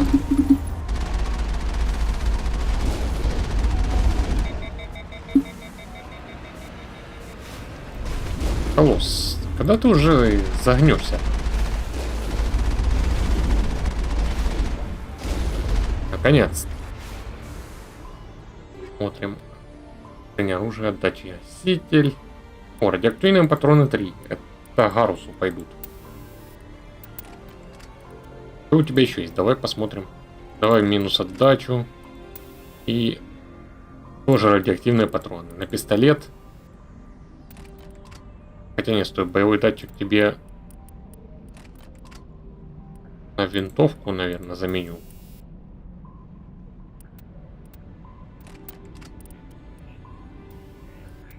А? Пусто, я сказал.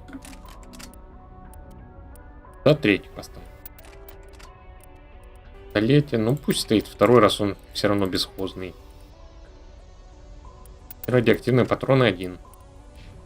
Рекс, тебе на дробовик поставим бронебойные патроны 2. Вот.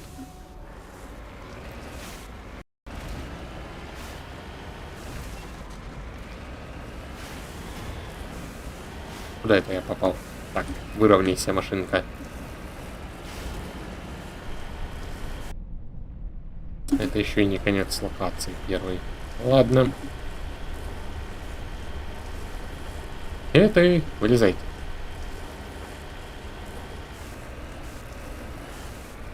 Стоило бы подождать, пока у меня щиты восстановятся, потому что сейчас будет весело.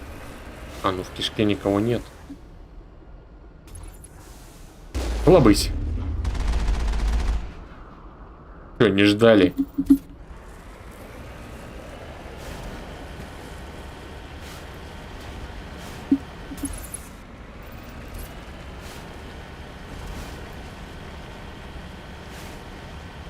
Эй, есть тут еще кто? Молчат, не отвечают. Эх, где ты? Я вам покушать принес.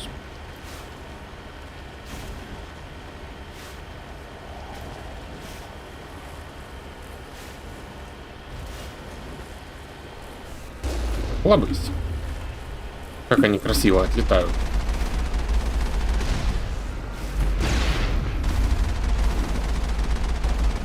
Да, разнеси уже, молодец.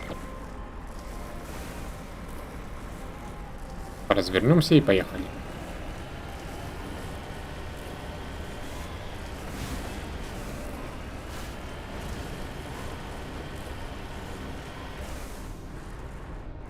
Палах. Наряд ушел непонятно куда. Угла не хватает, да? Всех троих сразу. Красиво пошло. Кучно так сработано. О, стоять. А тут только пешкадралом, да?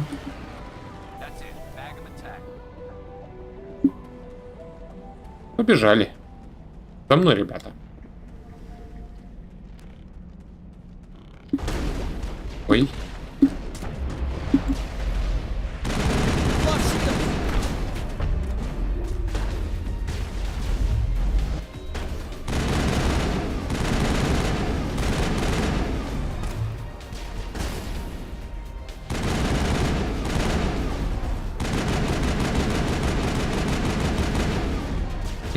Гетов тоже можно отравить. Прикольно.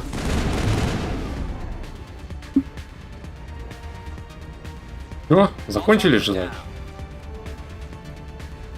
Ребят, пошли. Рекс, ты зря потратил свою обилку.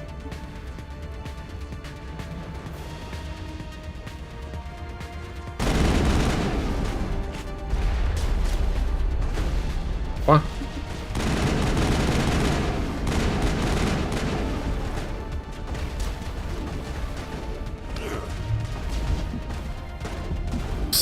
Так, лечись.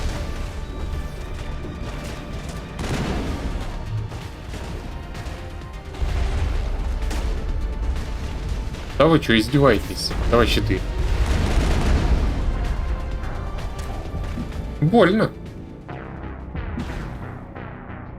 Значит, надо тут прорываться.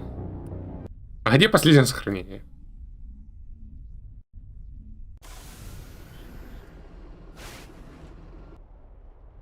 Понял. Где я сам сохранялся, там оно и было.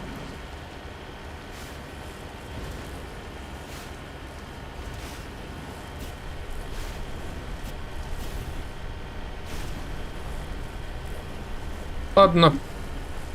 О, кстати, при загрузке сохранения щиты восстановились. Лайфхак, блин. Чтобы не ждать восстановления щитов, просто перезагрузи игру.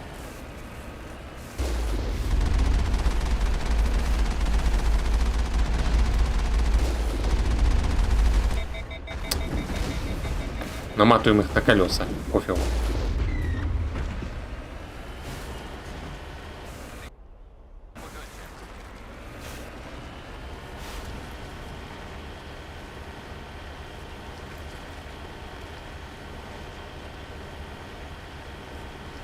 Эй, есть?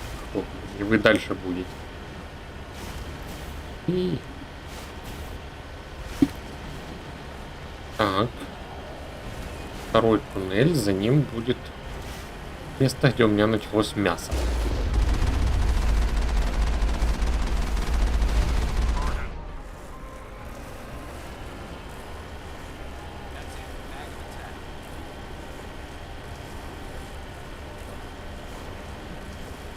И вот тут надо аккуратненько вот так съехать. Ай! И выстрелить сюда. Нет, на этот раз все три не улетели. Жаль.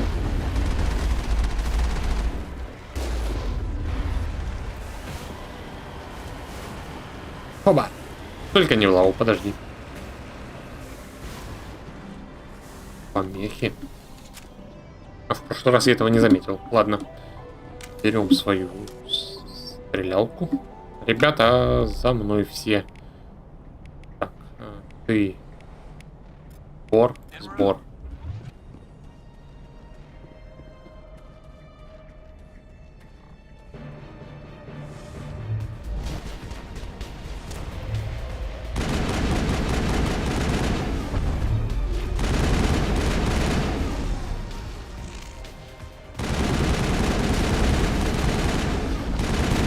Пока большие щиты можно рвать когти вперед.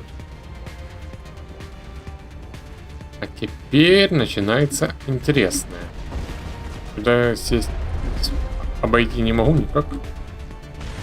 Нет.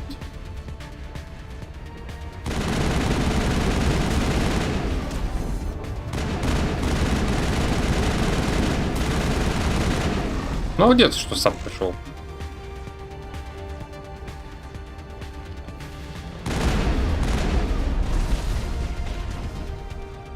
А у меня еще обилки не восстановились. Ладно, вот так вот. Чуть попал.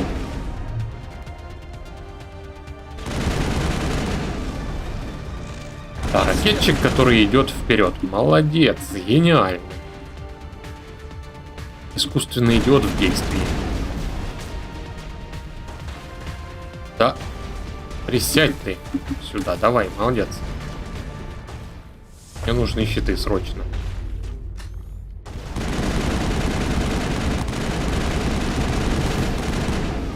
Теперь лучше немного отойти и... Со снайпа я вообще ничего не сделаю, да? О-о-о.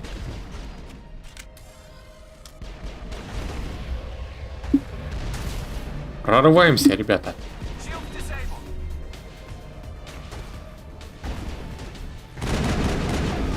Да ладно, я что-то попал. Какого в присядку? Прорывайся.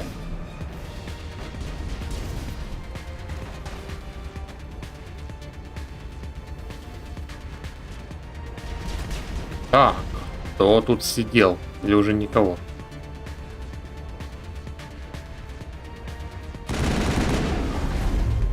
Бум. Да пребудет с тобой сила.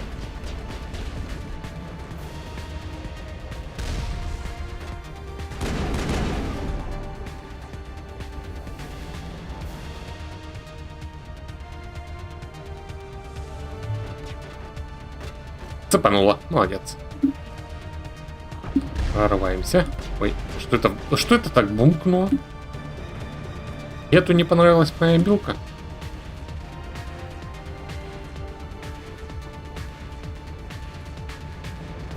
Так, идем дальше.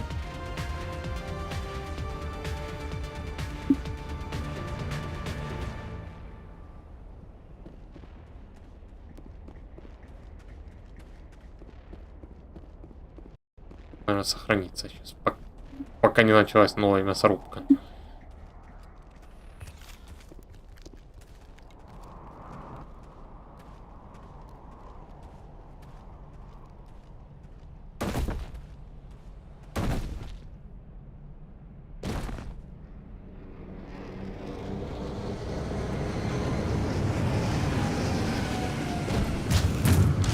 Bad Company.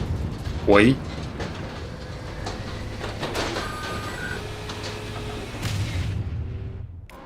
Ой, все плохо. Нас будут бить.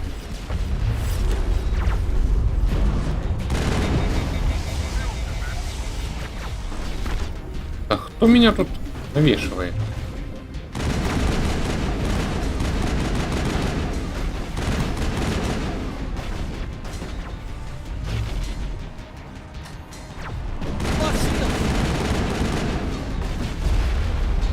Останови срочно всех.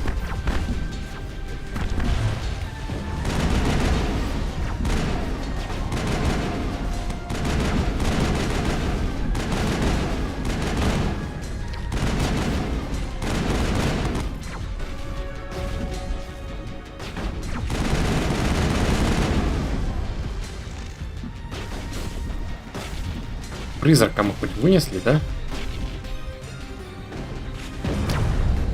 Ой, это была плохая идея. А, не зря я сохранился.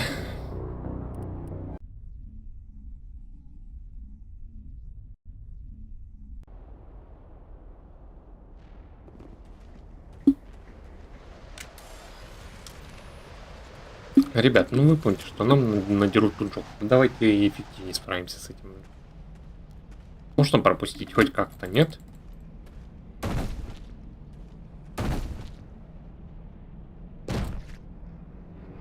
Двойку на призрака мне тогда кинуть.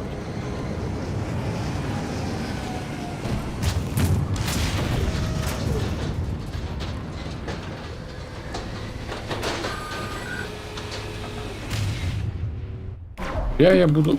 Стой, прячемся.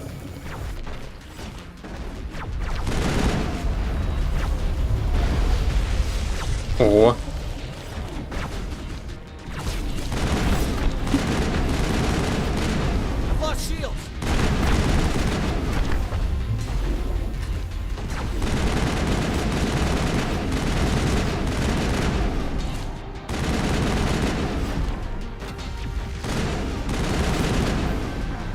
Блин. Как тут?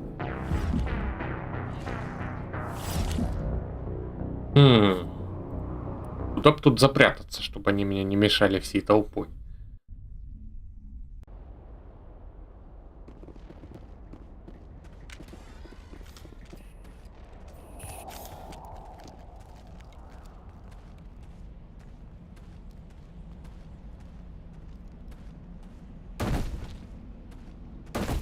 Особенно, чтоб танк меня не сносил.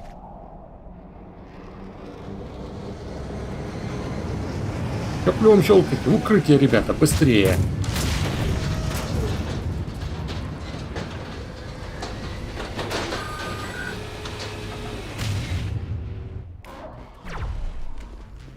Все за мной. Сюда. Сбор.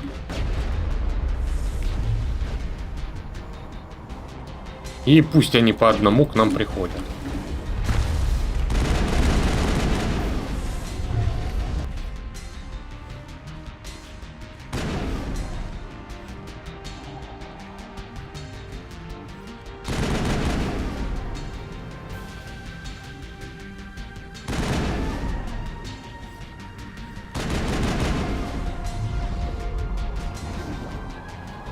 И кто меня успел отравить?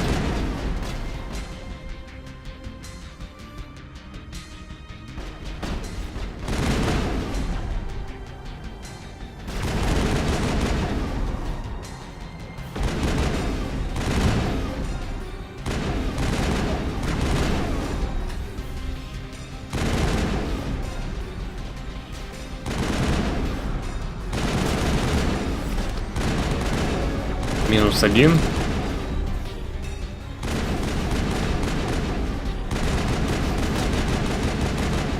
-2. Так, сразу можно прокачаться, пока время есть. Обязательно это беру и штурмовку.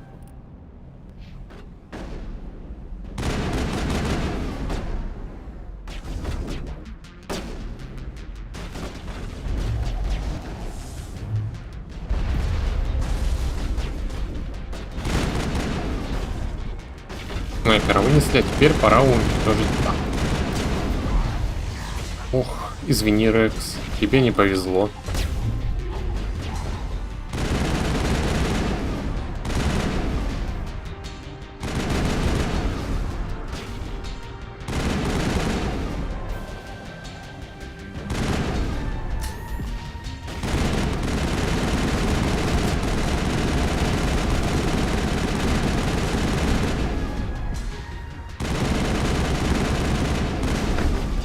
Бойня есть, надо ее применять.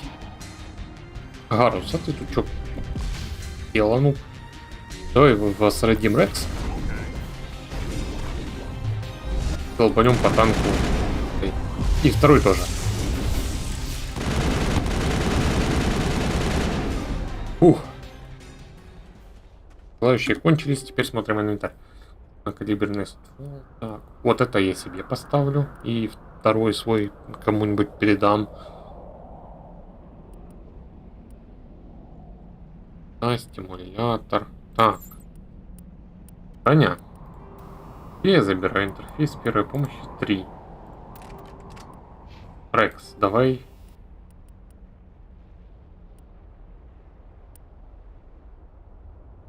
Разбирать лишнее будет. Есть первой помощи 2. Вот. Арус, тебе. Батарею для щита 3 поставить. Держи. Давай сразу, наверное... Так. Все, что ниже тройки, я уже разбираю.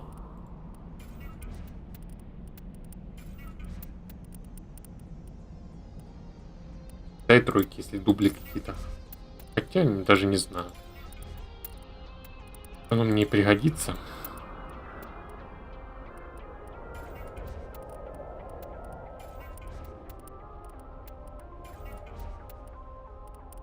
Стимулятор, что такое? 9% сокращения времени восстановления. Нафиг.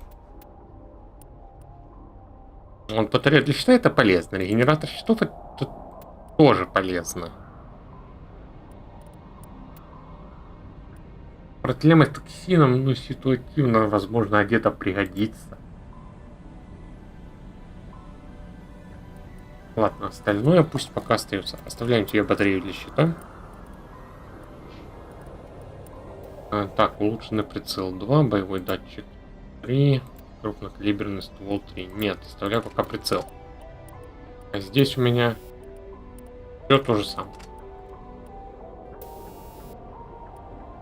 Давай боевой датчик на дробовик поставим. Калиберный ствол 3 на пистолет. Боевой датчик 1 у меня стоит.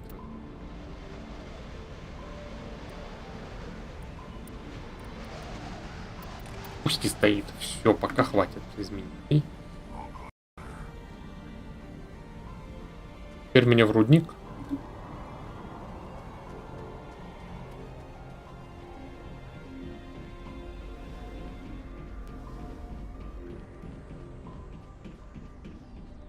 Открывай. Ляра тут будет или нет? Топ-топ-топ. Я слышу странные звуки. Выходите.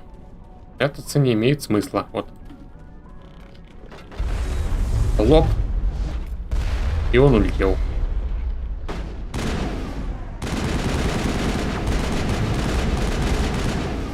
Минус Е. Да, по Шепарду попали. Шепард это переживет.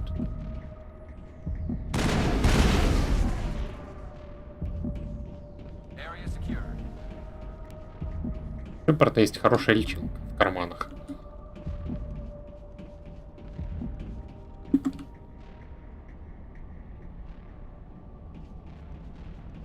А ХП так восстановится быстро, с плюс 2. I've never visited a Prothean ruin before. Aside from the Citadel, I mean.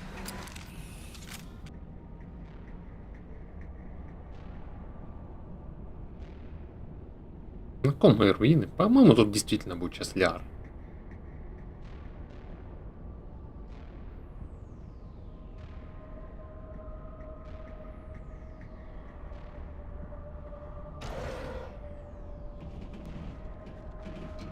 О, аптечка, заберу.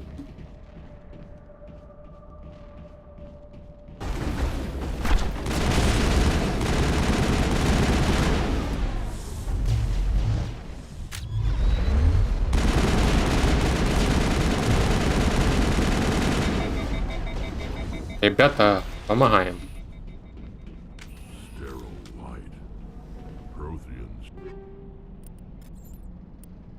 Мне пока стоит фазники поставить. А не, это минус урон.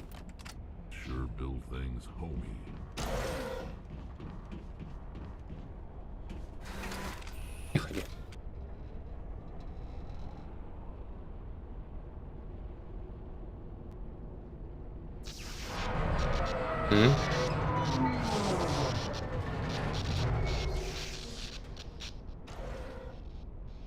Этот лифт дальше не идет, понятно.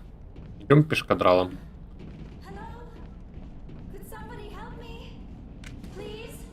Привет, Ляра.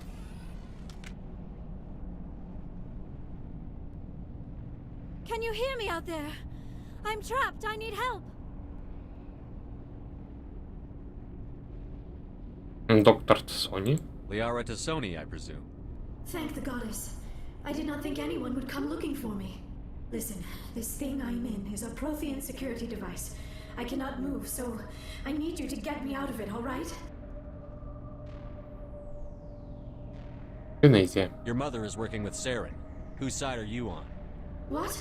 I am not on anybody's side. I may be Benezia's daughter, but I'm nothing like her. I have not spoken to her in years. Please, just get me out of here. How'd you end up in there? I was exploring the ruins when the Geth showed up, so I hid in here. Can you believe that? Geth beyond the veil! I activated the tower's defenses. I knew the barrier curtains would keep them out. When I turned it on, I must have hit something I wasn't supposed to. I was trapped in here. You must get me out, please! Ладно, что мы можем сделать? Any suggestions on how we can help? There is a control in here that should deactivate this thing. You'll have to find some way past the barrier curtain. That's the tricky part. The defenses cannot be shut off from the outside. I don't know how you'll get in here. Be careful. There is a Krogan with the Geth. They have been trying different ways to get past the barrier. Пошли искать. Так, сохранюсь, чтобы опять трёп не лишний раз не слушать.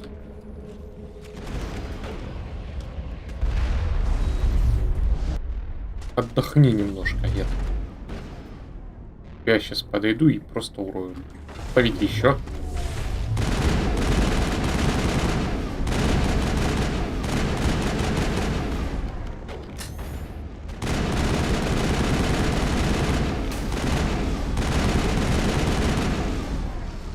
Хорошая вещь бойня, для как сносят все резво. Вот. Биты не все противники. Ага. Крысит тут что-то, значит, да? Ну, получи. Все желающие кончились. Теперь могу. Вверх. Вверх. Вверх. 2 раза вверх. 3 раза вверх.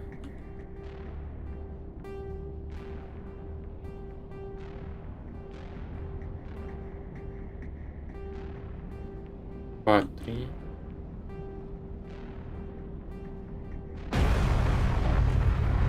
Так, это мне открыло какой-то дополнительный проход, но он подождет. Я сначала пробегусь, посмотрю, может, что тут еще валяется. Лут. Ты не лут. Я тебя просто взорву. Тебя взорву. О, шкафчик.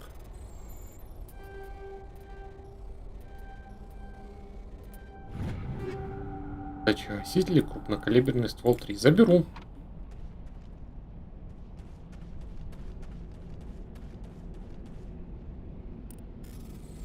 Новые стволы. Вот это мне уже больше нравится. Дробовик, штурму. 4. Неплохо. Бойные патроны забираю. Точно такая же модель, как у меня, только... А есть каким-нибудь большей точностью? Ну, единица, ну вы издеваетесь. Да. Так, дробовик. Ятаган 3. Берем. Пистолет. Фигня. Снайпа. Плохая, беру.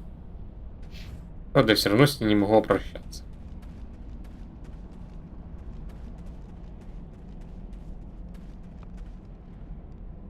Эй, есть тут еще что-нибудь?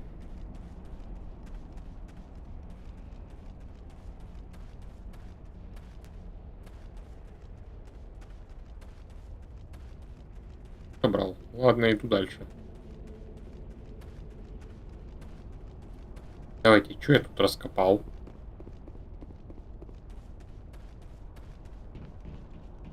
Прикольно выглядит. Открыть. Угу. А, это лифт.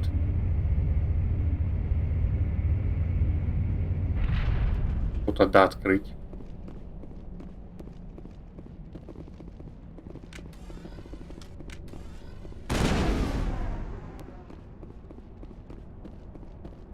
А, все, мне Клеари теперь зайти с другой стороны.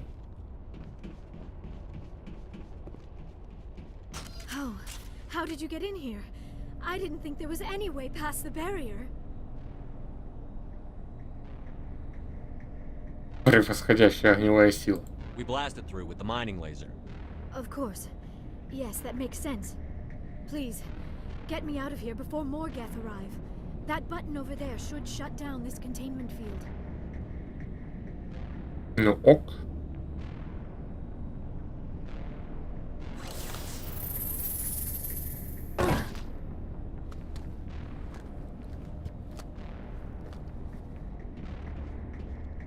Any idea how we get out of this place?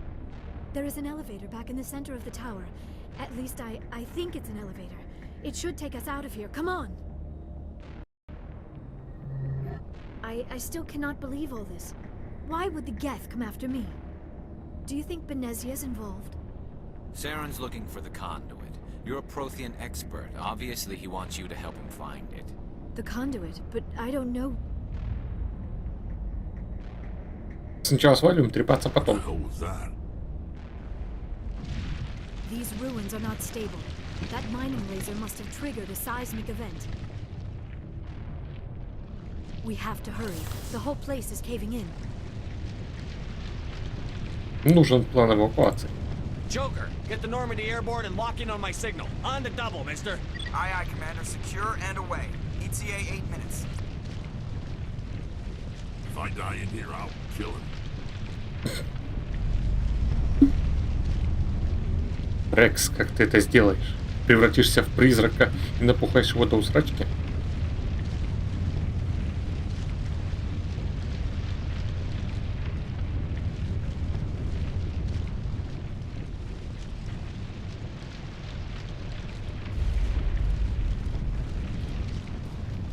Здрасте.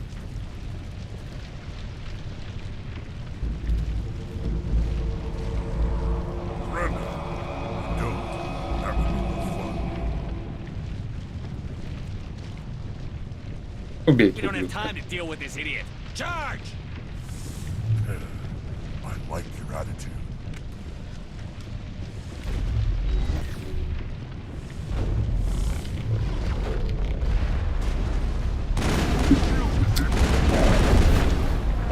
Да, помню, в жопу пострелял.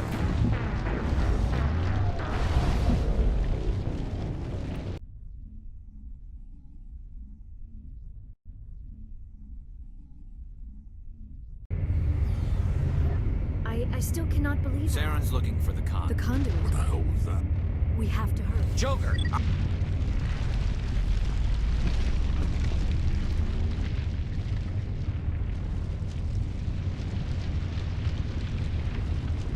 Ну, быстрее.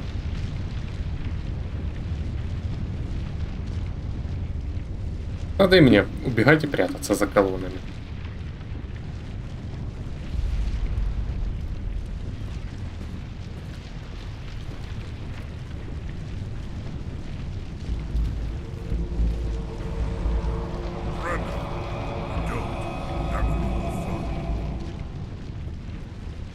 Давай.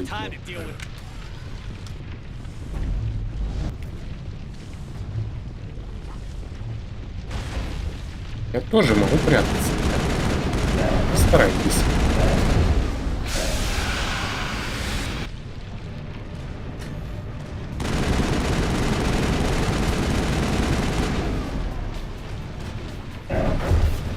Хотя, может, стоило бы послушать, что он хочет от меня.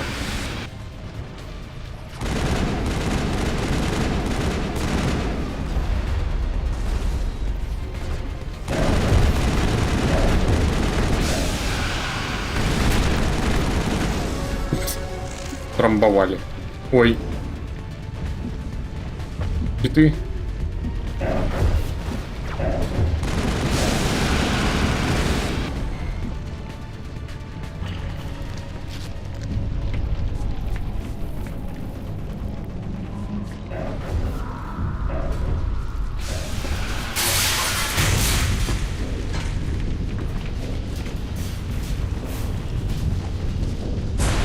Бежим отсюда быстрее.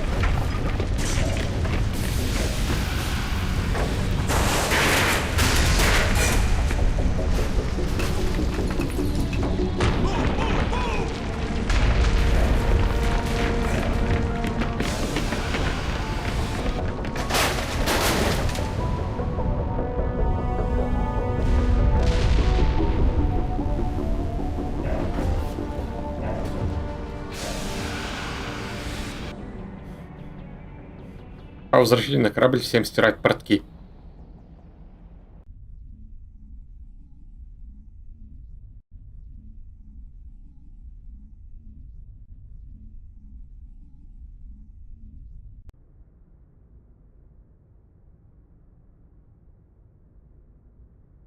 Too close, Commander. 10 more seconds we would have been swimming in molten sulfur. The Normandy isn't equipped to land in exploding volcanoes. They tend to fry our sensors and melt our hull. Just for future reference. We almost died out there, and your pilot is making jokes? Это ослабляет напряженность. It's a coping mechanism. You'll get used to it. I see. It must be a human thing. I don't have a lot of experience dealing with your species, Commander. But I am grateful to you. You saved my life back there, and not just from the volcano. Those Geth would have killed me or dragged me off to Saren.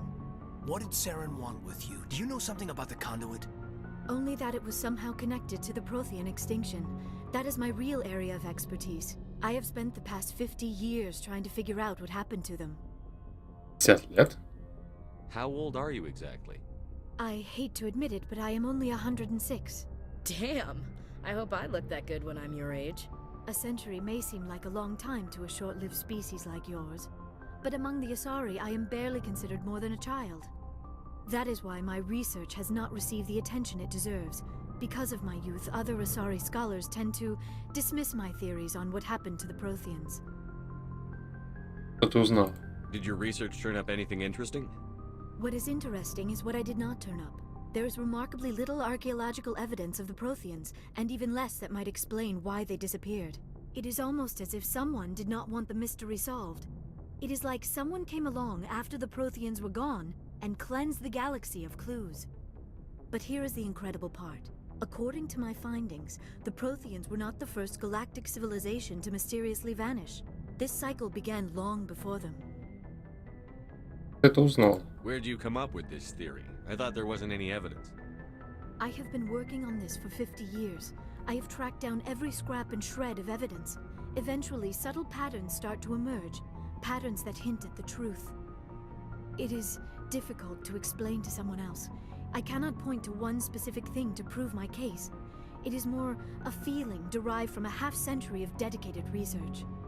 But I know I'm right, and eventually I will be able to prove it. There were other civilizations before the Protheans. This cycle has repeated itself many times over. Cool. What cycle? What are you talking about? The galaxy is built on a cycle of extinction. Each time a great civilization rises up, it is suddenly and violently cast down. Only ruins survive. The Protheans rose up from a single world until their empire spanned the entire galaxy. Yet even they climbed to the top on the remains of those who came before. Their greatest achievements, the mass relays and the Citadel, are based on the technology of those who came before them. And then, like all the other forgotten civilizations throughout galactic history, the Protheans disappeared. I have dedicated my life to figuring out why. Я знаю, что случилось. They were wiped out by a race of sentient machines. The Reapers. The Reapers? But I have never heard of. How do you know this? What evidence do you have?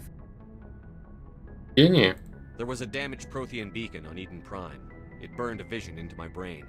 I'm still trying to sort out what it all means. Visions? Yes, that makes sense. The beacons were designed to transmit information directly into the mind of the user. Finding one that still works is extremely rare. No wonder the Geth attacked Eden Prime. The chance to acquire a working beacon, even a badly damaged one, is worth almost any risk. But the beacons were only programmed to interact with Prothean physiology. Whatever information you received would have been confused, unclear. I am amazed you were able to make sense of it at all. A lesser mind would have been utterly destroyed by the process. You must be remarkably strong-willed, Commander. Okay, this isn't helping us find Saren or the conduit. Of course, you're right. I am sorry, my scientific curiosity got the better of me. Unfortunately, I do not have any information that could help you find the conduit, or Saren. Еще можно помочь. I don't know why Saren wanted you out of the picture, but I think we'll be a lot better off if we bring you along. Thank you, Commander. Saren might come after me again. I cannot think of anywhere safer than here on your ship. And my knowledge of the Protheans might be useful later on. And her biotics will come in handy when the fighting starts.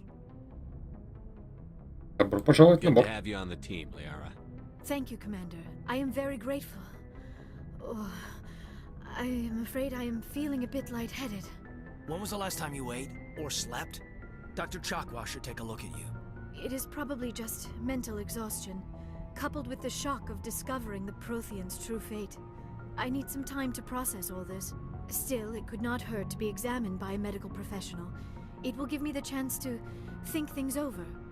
Are we finished here, Commander?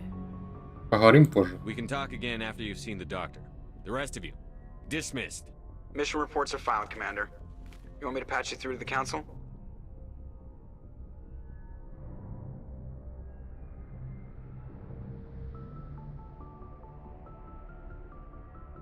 Ну ладно. Patch him through, Joker. Setting up the link now, Commander. We've received your report, Commander. I understand Dr. Tassoni is on the Normandy. I assume you're taking the necessary security precautions. Я знаю, что я делаю. Don't tell me how to do my job. You are free to act as you see fit, Commander. Our role is to offer guidance and advice. It's up to you if you're smart enough to listen. Подключиться. I don't need this. Communications cut, Commander. Нафиг это.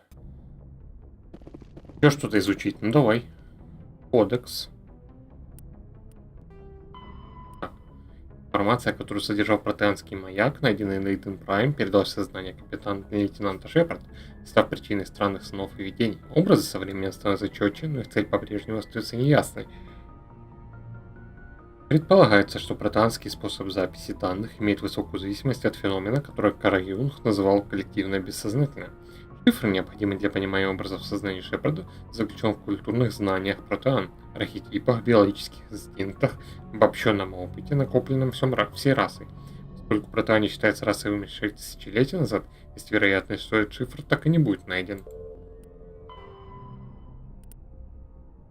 Боевая единица гетов, которую силы Альянса прозвали «Прыгун», представляет собой средство ведения электронной войны. В качестве атаки прыгуны производят широкополосное электромагнитное излучение.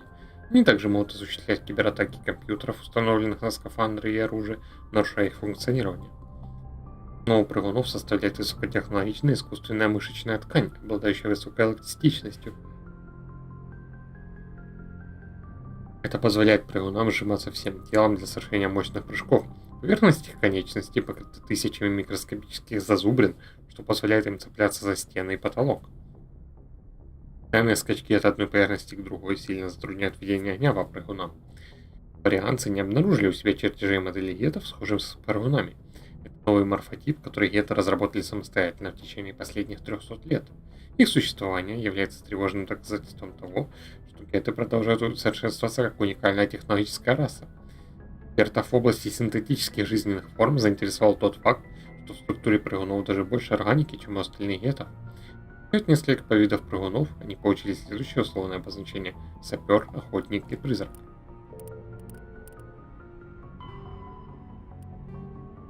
Коммуникация в реальном времени стала возможна благодаря сети дорогостоящих коммуникационных узлов, подключенных к ретрансляторам и способных осуществлять последовательную передачу сигнала посредством лазеров. Коммуникационные узлы объединены в сети, размещенные в непосредственной близости от каждого ретранслятора. Сами узлы представляют собой блоки простейших миниатюрных ретрансляторов массы. Узлы соединены попарно, образуя между собой пространственные коридоры, масса вещества в которых снижена. Лучи узконаправленных коммуникационных лазеров проходят через эти сверхсветовые коридоры, что позволяет осуществлять практически мгновенное соединение с любой точкой сети. Межрегиональные соединения осуществляются посредством коммуникационных лазеров, лучи которых проходят через ретрансляторы массы. Благодаря этой схеме единственным препятствием на пути сигнала является задержка света при прохождении от исходной точки до ближайшего узла. Пока все участники соединения не удаляются от узла на расстояние более половины световой секунды, 150 тысяч километров, связь осуществляется практически мгновенно. Поскольку узлы размещены по всей территории, по которой проходят транспортные маршруты, мгновенная связь есть практически везде. Задержки связи происходят лишь в удаленных уголках вблизи необитаемых газовых гигантов и других незаселенных местах. В случае войны коммуникационные узлы становятся первоочередными целями. Если функционирование сети нарушено, доставка сообщений с системы, находящейся под угрозой, может занять несколько недель или даже лет. В системах, где сеть узлов еще не построена либо разрушена, коммуникация осуществляется посредством скоростных курьерских кораблей и непилотируемых информационных дронов. Нового ничего. Теперь надо найти Лиару, поговорить с ней.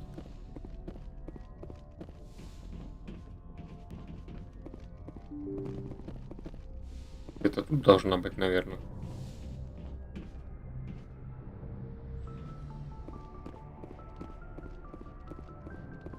Кайден торчит. А там кто?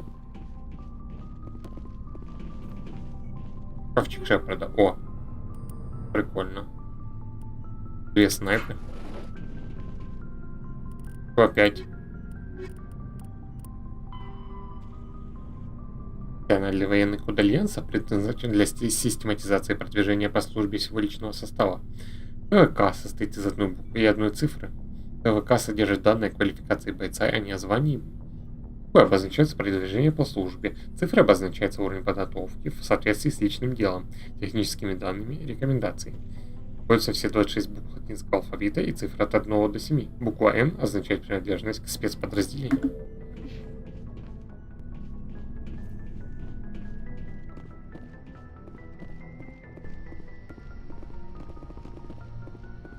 И где это? В каком ярусе?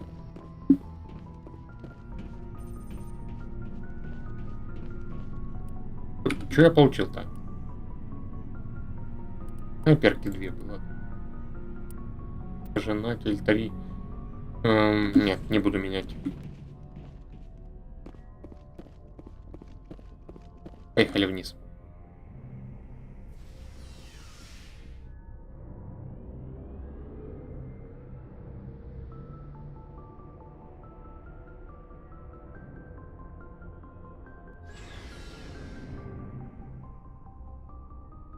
Яра, ты тут? Так. Тарекс, ты Что-нибудь новое расскажешь? So, we've got Saren on the run. Да. It won't be long now. Saren's good, but I'm better. Good. He's rotten. To the core. I could tell as soon as I met him. Ты знал Сарена? Why didn't you tell me this sooner? I would have if I thought it was important. I think I'd like to hear about it just the same. This was a while ago. A bunch of mercs were bragging about a job out near the edges of the Terminus systems. They said it paid well and the boss was never around to ride them. They said he was looking for more men, too. So I checked it out. Сарен завербовал тебя? I didn't know Saren was openly recruiting mercs. It wasn't that open, and he only showed his face once. We'd been raiding ships in the area for months when we took out this massive cargo freighter. Our biggest haul yet. I was on board checking bodies for valuables, looking for some extra credits. That's when I saw him. Он делал? What did Saren want with the ship? I don't know what he wanted. He was just moving through the ship, watching. A couple of the mercs called him by name, but he never spoke to them. Never spoke to anyone. I had a really bad feeling about him, so I got the hell out. Didn't even wait to get paid. Рус. What kind of cargo was the freighter carrying? What was Saren after? I don't know. All I saw on that ship was food and medical supplies. There were some basic weapons, but nothing big. If there was anything of value on that ship, I didn't see it. That's why I didn't mention it sooner. Корабль? Whose ship was it? It was a Volus trading vessel. Big one. Lots of guards. But they were no match for us. И это все? That's the only time you saw him? Yeah. Didn't even know who he was. Still wouldn't if I hadn't joined up with you. But my instincts were right. Every other merc on that mission turned up dead within a week. Every damn one. So long, Rex. Shepard. Так. Эшли. Commander, you have a minute to talk? Для чего? Is this duty related, Chief? No, sir. Well, maybe. I know things are different aboard the Normandy, but I'm concerned about the aliens, Vicarian and Rex. With all due respect, Commander, should they have full access to the ship?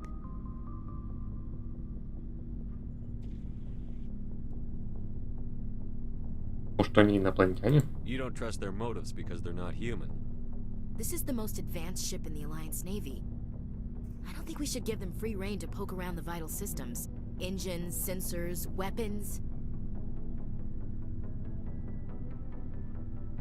Я не могу их запереть. I'm not gonna lock them in the sleeper pods for the whole trip, Williams.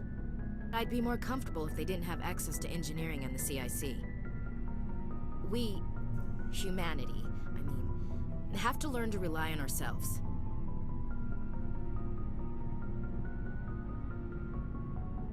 Не доверяя нашим союзникам. How do you get from relying on ourselves to mistreating our allies? I don't mean we should mistreat them, Commander. I just think we should be prepared to go it without them. As noble as the council members seem now, if their backs are against the wall, they'll abandon us.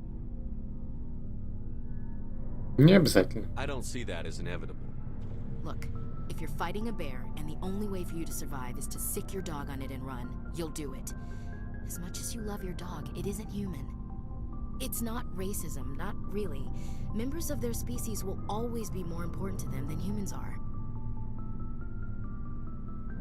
You sound like one of those Terra Firma party pamphlets, Chief. Terra Firma is a pack of jackals. The founders had ideals. These days they just play off xenophobia and bigotry. I hope my reasons are more rational. My father, grandfather, great-grandmother, they all picked up a rifle and swore the oath of service. I guess we just tend to think of Earth's interests as our own. Вам придется работать с ним. All right. I can see where your concerns are coming from, Williams. But this is a multilateral mission. You're going to have to work with aliens, like it or not. It won't be a problem, Commander. You say jump, I say how high. You tell me to kiss a Turian, I'll ask which cheek. В нижнюю левую. I don't think kissing Turians will be necessary. You never know, Commander. До свидания. We'll talk later, Williams. Looking forward to it, sir. Так, что опять в кодексе? Человечеству довелось встретиться с представителями многих рас. Войны случались редко, но недоверие возникает достаточно часто. С политической точки зрения, Альянс – мирный торговый партнер турианцев. На практике же присутствует вражда и нетерпимость между расами, возникшая во время войны с первого контакта в 2157 году. У Альянса хорошие отношения с Азари, но неофициально многие осуждают их за аристократические манеры и чрезмерную осторожность. Несмотря на то, что земляне никогда не станут безоговорочно доверять саларианцам, беспокойный характер и стремительность последних делают их прекрасными союзниками в противостоянии с консервативными турианцами и Азари. У Роганов нет единого правительства, а сами по себе они имеют репутацию потенциальных преступников, что большинству из них доставляет наслаждение. Официальный контакт Альянса с кварианцами еще не состоялся, мигрирующий флот еще не проходил ни через одну из систем, населенную землянами. Катарианцы являются соперниками в борьбе за скиллианский предел. Они разорвали все отношения с Цитаделью в ответ на колониальный конфликт с Альянсом. Официально война не объявлена, но мирными эти отношения тоже назвать нельзя.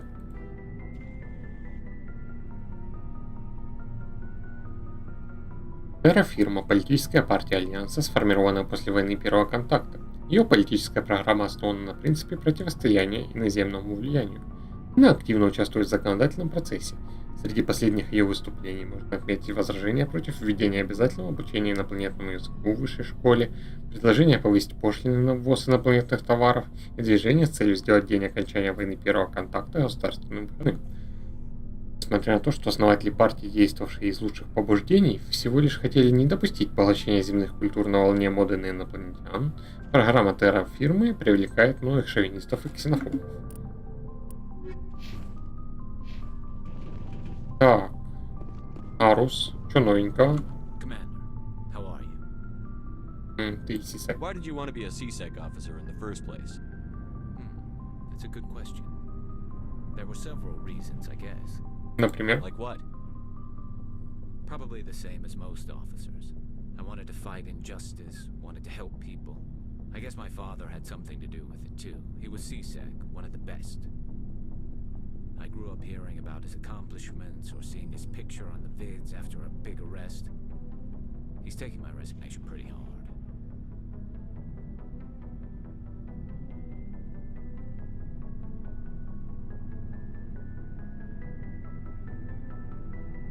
Понимаю. That's tough, but you'd think he'd be impressed you're going after Saren. My father's a CSEC man to the bone. Do things right or don't do them at all, he says. He thinks I'm being too rash, too impatient. He's worried I'll become just like Saren. He actually talked me out of becoming a Spectre when I was younger, for the same reasons. Spectre? You were asked to be a Spectre? Well, I was targeted as a possible Spectre candidate. Me and about 1,000 other Turian military recruits. I could have received special training, but my father didn't like it. He despises the Spectres. He hates the idea of someone having unlimited power with no accountability. He wouldn't like you, Commander. No offense. I suppose I can understand his concern. You can. But Saren's not going to play by our rules, CSEC's rules. If you want to nail Saren, you need to send someone who isn't restricted by policies and procedures. Точку. You're a quick learner, Garrus. We'll beat him at his own game. It's the only way to stop someone like him. I'm right behind you, Commander. О, кодекс, да вы издеваетесь. Так. Войска турианцев, которым далеко до жестокости Кроганов, опыта Азари и мастерства людей, известны своей великолепной дисциплиной. Офицеры и сержантский состав обладают многолетним боевым опытом. Новобранцы проходят тщательную подготовку и не испытывают страха в бою. Турианские подразделения никогда не отступают. Если линию обороны прорывают, они отправляют новых солдат на позиции, окружая противника. Известная пословица гласит, спину турианца можно увидеть только после его смерти. Набор в учебку происходит по достижении 15-летия. Прежде чем солдат будет приписан к войсковому подразделению, он проходит обучение в течение года. Большинство служит до 30 лет, после чего уходят в запас. Даже в случае ранений, не позволяющих служить на передовой, многие соглашаются работать в тылу. Биотики встречаются нечасто, несмотря на восхищение их умениями.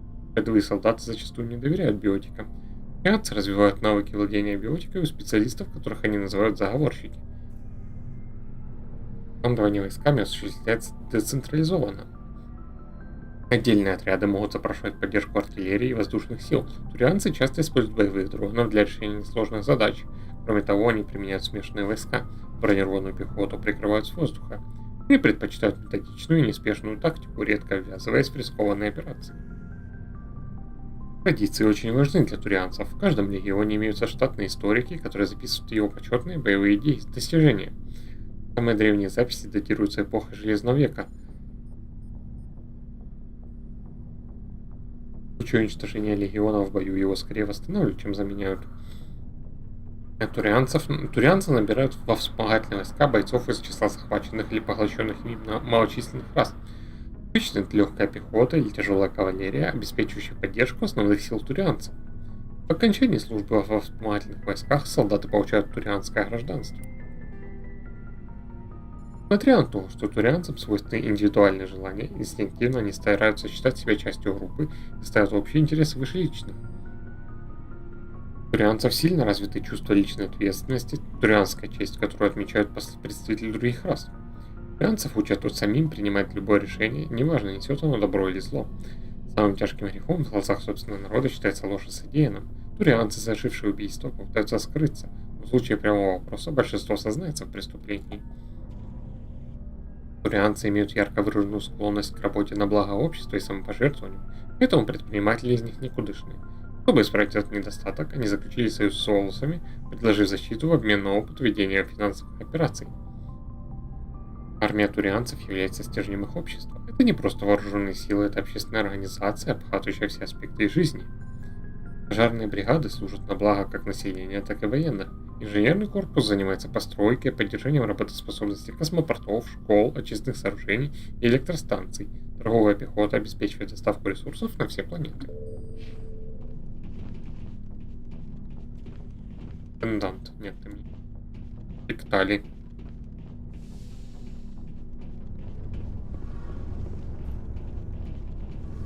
Что новенького расскажешь? Hello, Shepard.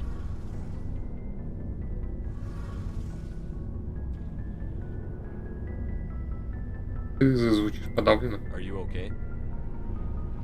I don't know. Your ship is amazing, and your crew's been really great to me, especially your chief engineer. But I just sort of feel out of place. The Normandy runs so smooth, it feels like we're not even moving. And the engines are so quiet. How do you sleep at night? Прям тихо, чтобы спать. The silence wakes you up? Back on the flotilla, the last thing you want to hear is silence. It means an engine's died or an air filter shut down. I guess you don't have to worry about that here. But old habits die hard. But it's more than just the silence. This ship feels so empty. It's like half the crew is missing. Back home, I couldn't wait to go on my pilgrimage. I couldn't wait to get away from the crowds. Now that I'm out here, I kind of miss them. Ты скучаешь по дому. Sometimes we don't appreciate what we have until it's gone. That's true. I'm starting to wonder if that's what the pilgrimage is really about.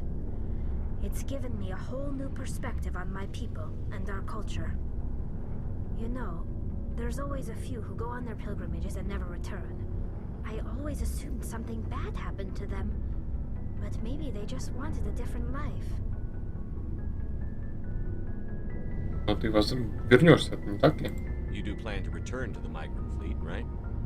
I could never abandon my people, Shepard.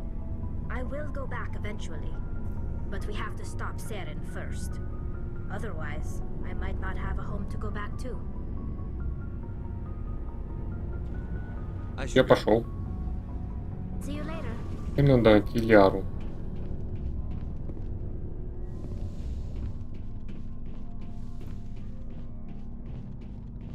А может мне карта подскажет? Бегарус, сталь. Значит, на лифт. Кнопка.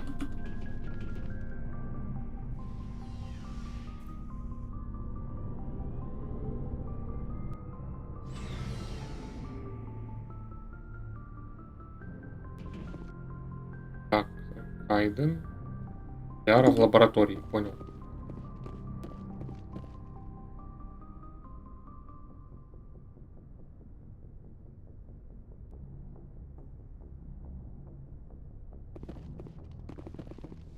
Это сюда. Yes, Commander? Is there something you need? Вопрос. How did you end up serving on an Alliance ship? I enlisted right out of med school.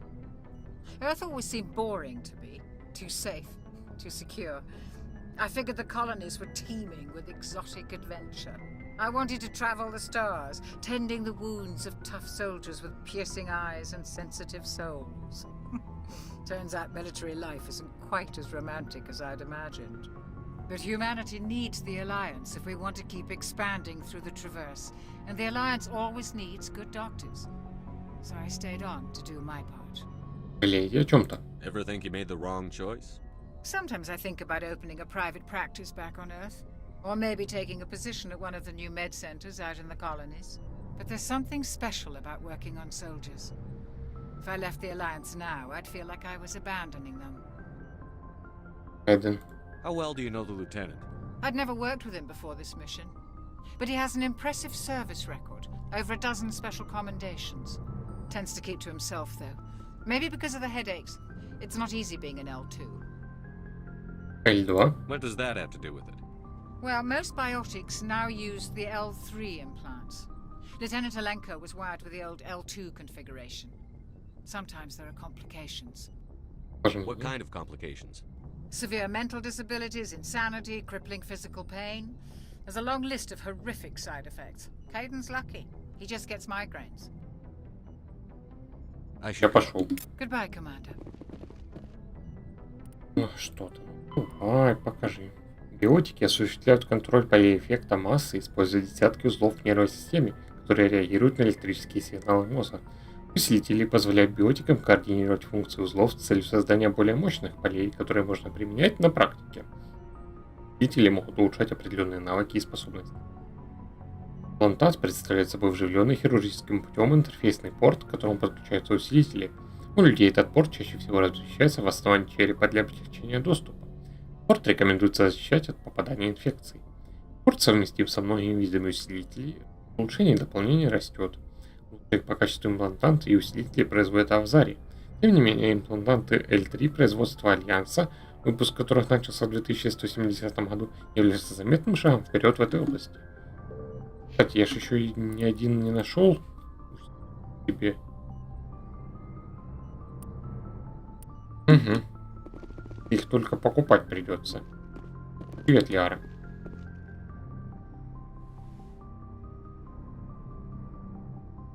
Commander, are you coming to check up on me? Вы в порядке? You look much better. How are you feeling? Dr. Chakwas assures me I am going to be fine. I was impressed with her knowledge of Asari physiology. You're in good hands. Dr. Chakwas knows what she's doing.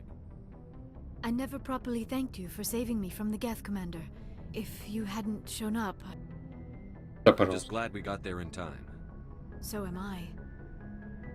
I know you took a chance bringing me aboard this ship. I have seen the way your crew looks at me. They do not trust me.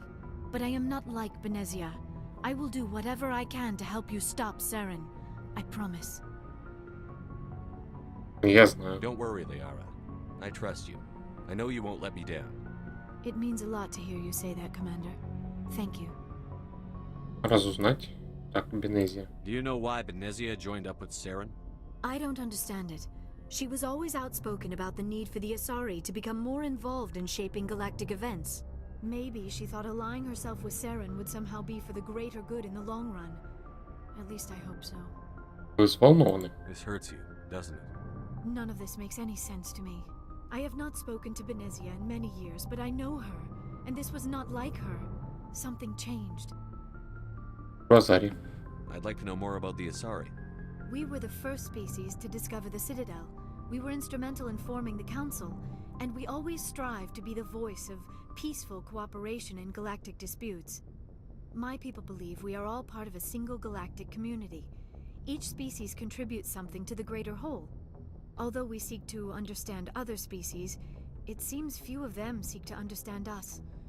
The galaxy is filled with rumors and misinformation about my people. Like what? Most of the inaccuracies are centered around our mating rituals. My species is monogendered. Male and female have no real meaning for us. We still require a partner to reproduce. This second parent, however, may be of any species and any gender. Как так может быть? I don't understand. Your species can mate with anyone? Mating is not quite the proper term, not as you understand it. Physical contact may or may not be involved, but it is not an essential element of the union. The true connection is mental. Our physiology allows us to meld with other beings. We can touch the very depths of their minds. We explore the genetic memory of their species. We share the most basic elements of their individual and racial identities. We then pass these traits on to our daughters. It is how we learn to grow as a species and how we develop a greater understanding of other races. А как же второй партнер? What happens to your partner after the union? Every relationship is different. Some unions are a single encounter with both parents parting ways afterwards. Others can be more long-term. Sometimes an Asari and her partner will stay together for many decades. Кто был ваш Do отец? you know who Matriarch Benezia chose as her partner? She rarely spoke of her partner. Though I know my father, if you want to use that term, was another Asari. А кто именно вы не знаете? Benezia never told you her partner's name? Union with our own kind is no longer common, not for the purposes of reproduction. Most Asari believe it weakens our species. Asari daughters inherit racial traits from the father species. If both parents are Asari, then nothing has been gained, or so conventional wisdom would hold. I am what is sometimes called a pureblood. Though no Asari would ever be cruel enough to say the word to my face, it is a great insult among my people. It is possible Benezia's partner was embarrassed by their union. She may have been too ashamed to publicly acknowledge me as her offspring. Вы этого точно не знаете. Maybe she wanted to meet you but couldn't. Something could have happened to her. Maybe she passed away. You might be right. I hope you are. But I have no way to know for sure. Benezia never spoke of her partner. Whatever happened, it caused her too much pain to dwell on it. She raised me by herself, though that is not uncommon. Many Asari raise their children alone, particularly if the father species is short-lived. Often the partner will pass on long before the child reaches maturity. Как с этим You справиться? Asari live for 1,000 years. What happens when your partner dies? Few sapient species live as long as my kind. We have learned to take a philosophical approach to our unions. We do not focus on the inevitable loss of our partners. Instead, we enjoy the time we spend with them. And even after they're gone, a part of them lives on in us. The union is a connection that transcends both time and space. Я пошел. I should go. Goodbye, Так, Commander. теперь у меня еще одна планета, получается, осталась неисследованная. Длительная продолжительность жизни Азари стала причиной их необычного созерцательного отношения к жизни. Сталкиваясь с незнакомой расой или новой ситуацией, Азари предпочитают не предпринимать незамедлительных действий, а наблюдать со стороны, не вмешиваясь. Их не смущает, что какие-то их действия и решения могут оправдаться только через десятки или сотни лет. Решения матриархов кажутся порой необъяснимыми, но их проницательность становится очевидной, когда тщательно выношенные планы приносят плоды. В межзвездных отношениях такой подход выливается в скрытой политике центризма. Азари инстинктивно ищут способы поддержания экономического, политического и военного влияния. С незапамятных времен Азари добивались с ним влияния путем культурного доминирования и интеллектуального превосходства. Они предлагают новым развитым расам стать частью галактического сообщества, осознавая, что их идеи и верования неизбежно станут частью существующей культуры.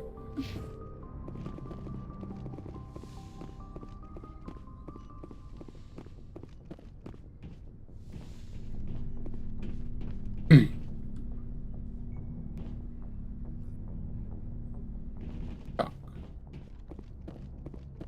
по лестнице.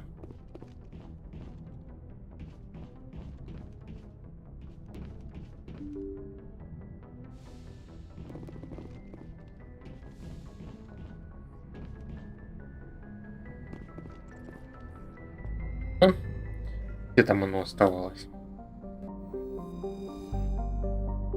Назад. А в этой системе больше не было ничего. Так. Да, давай в Афину. Message coming in. Patching it through. Commander Shepard, my name is Nasana Dantius. I have a job for you. I can't say any more in an unsecured communication. If you're interested in hearing my offer, meet me on the Citadel so we can talk in person. I'll be waiting in the Diplomat's Lounge on the Presidium. Хорошо, слетаю завтра, если не забуду. Ой, чё тут? Приземлиться не дают. А тебя? По-моему, в первой системе она была. Ну, не повредит проверить остальные. Одна планета тут. Парос, есть Ферус. Вот в Македонии. Радзила. Приземлиться.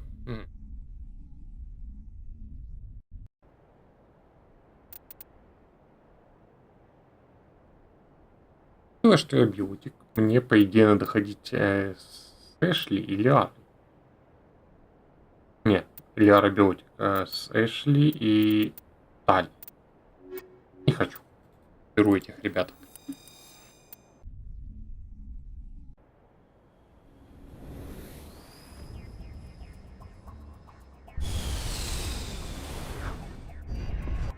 Оба! Лобысь.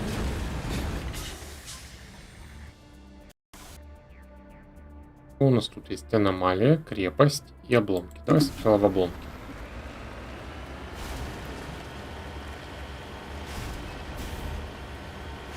Уровень опасности 1. Что там было? Гравитация, по-моему, или нет?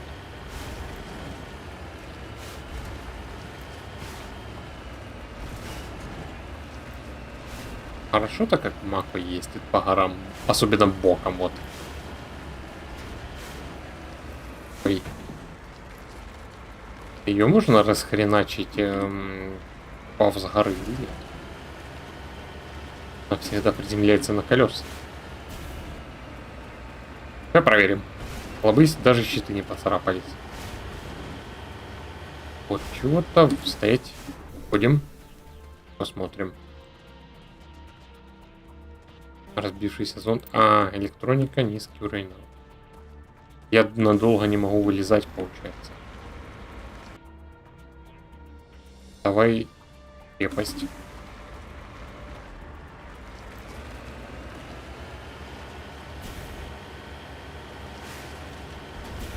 И хорошо летим.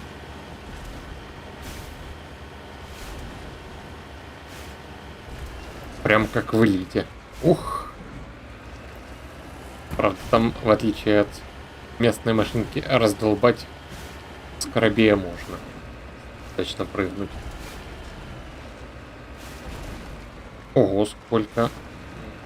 Будут бить. Ну, крепость. Так. Один.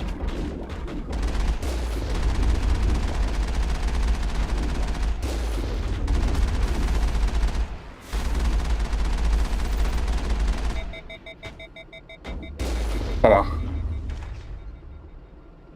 Это и вы где? Влезайте. Теперь вы все с другой стороны. Ага, вижу.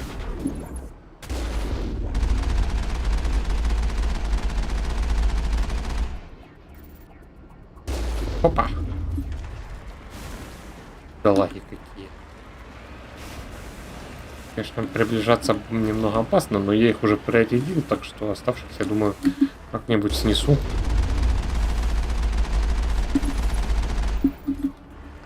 Или вы не это, я не пойму. Пират снайпер. А, вы люди.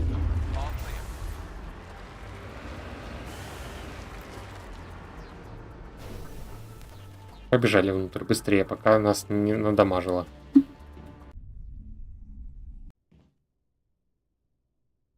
Что я там получил, кстати? Я Мститель 3, штурмовка и снайпер молот 3. Нет, хуже моей, у меня уже Мститель 4. Снайперка. Какая у меня уже есть. А, может тут как раз одна из целей?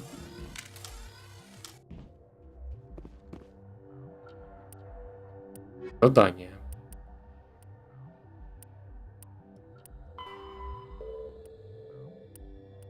Бандитские войны. Избавьтесь в системе. Нет. Значит, это просто рандомная локация.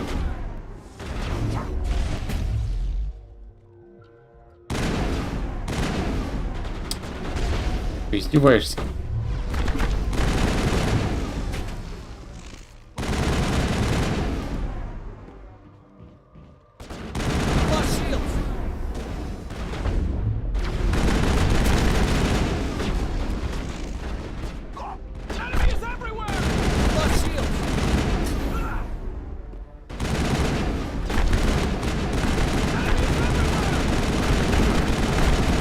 Ой, все плохо.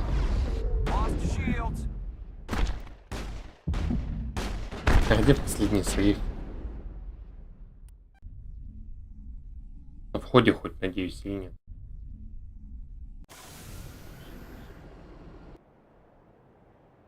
Понятно, на высадке. Ладно, тогда я сначала съезжу на Малю и буду закругляться, а крепость уже эту завтра обшарю.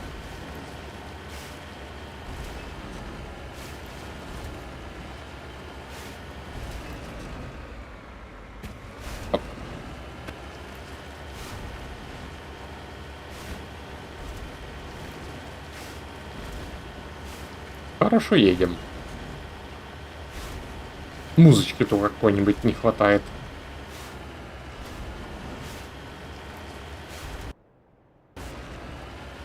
Где-то там вот в этом месте возле гор.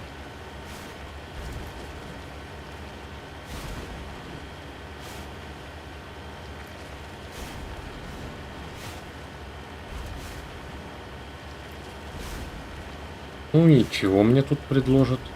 А это что за метка там рядом? Быстрее, ребята. Посмотрим, что тут валяется, и свалим обратно в машинку. Так, ну вроде сработало, нет?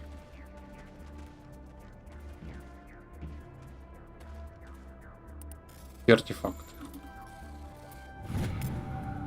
Найдены записи матриарха. Установить, кто здесь жил, невозможно, но обитатели покинули это место достаточно давно. В контейнере, который находился в палатке, вы нашли одну из записей матриарха Дилинаги.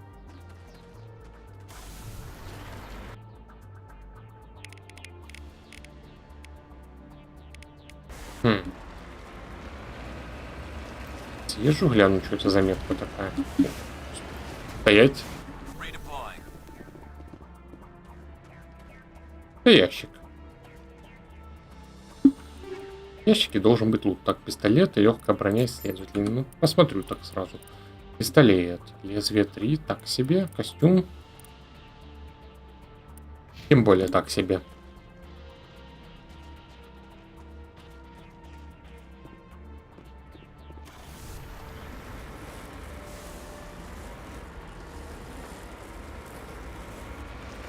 Только нельзя, чтобы один Шепард вылез, а остальные остались в машинке и управляли, и следом ехали. Было бы полезно. Ценные ресурсы. Во, интересно.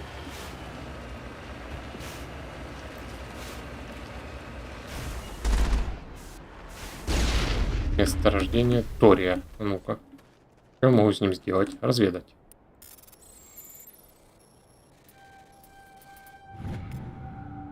Обнаружили крупное месторождение Тория. Бабло просто за это и эксплуатирует. Ладно.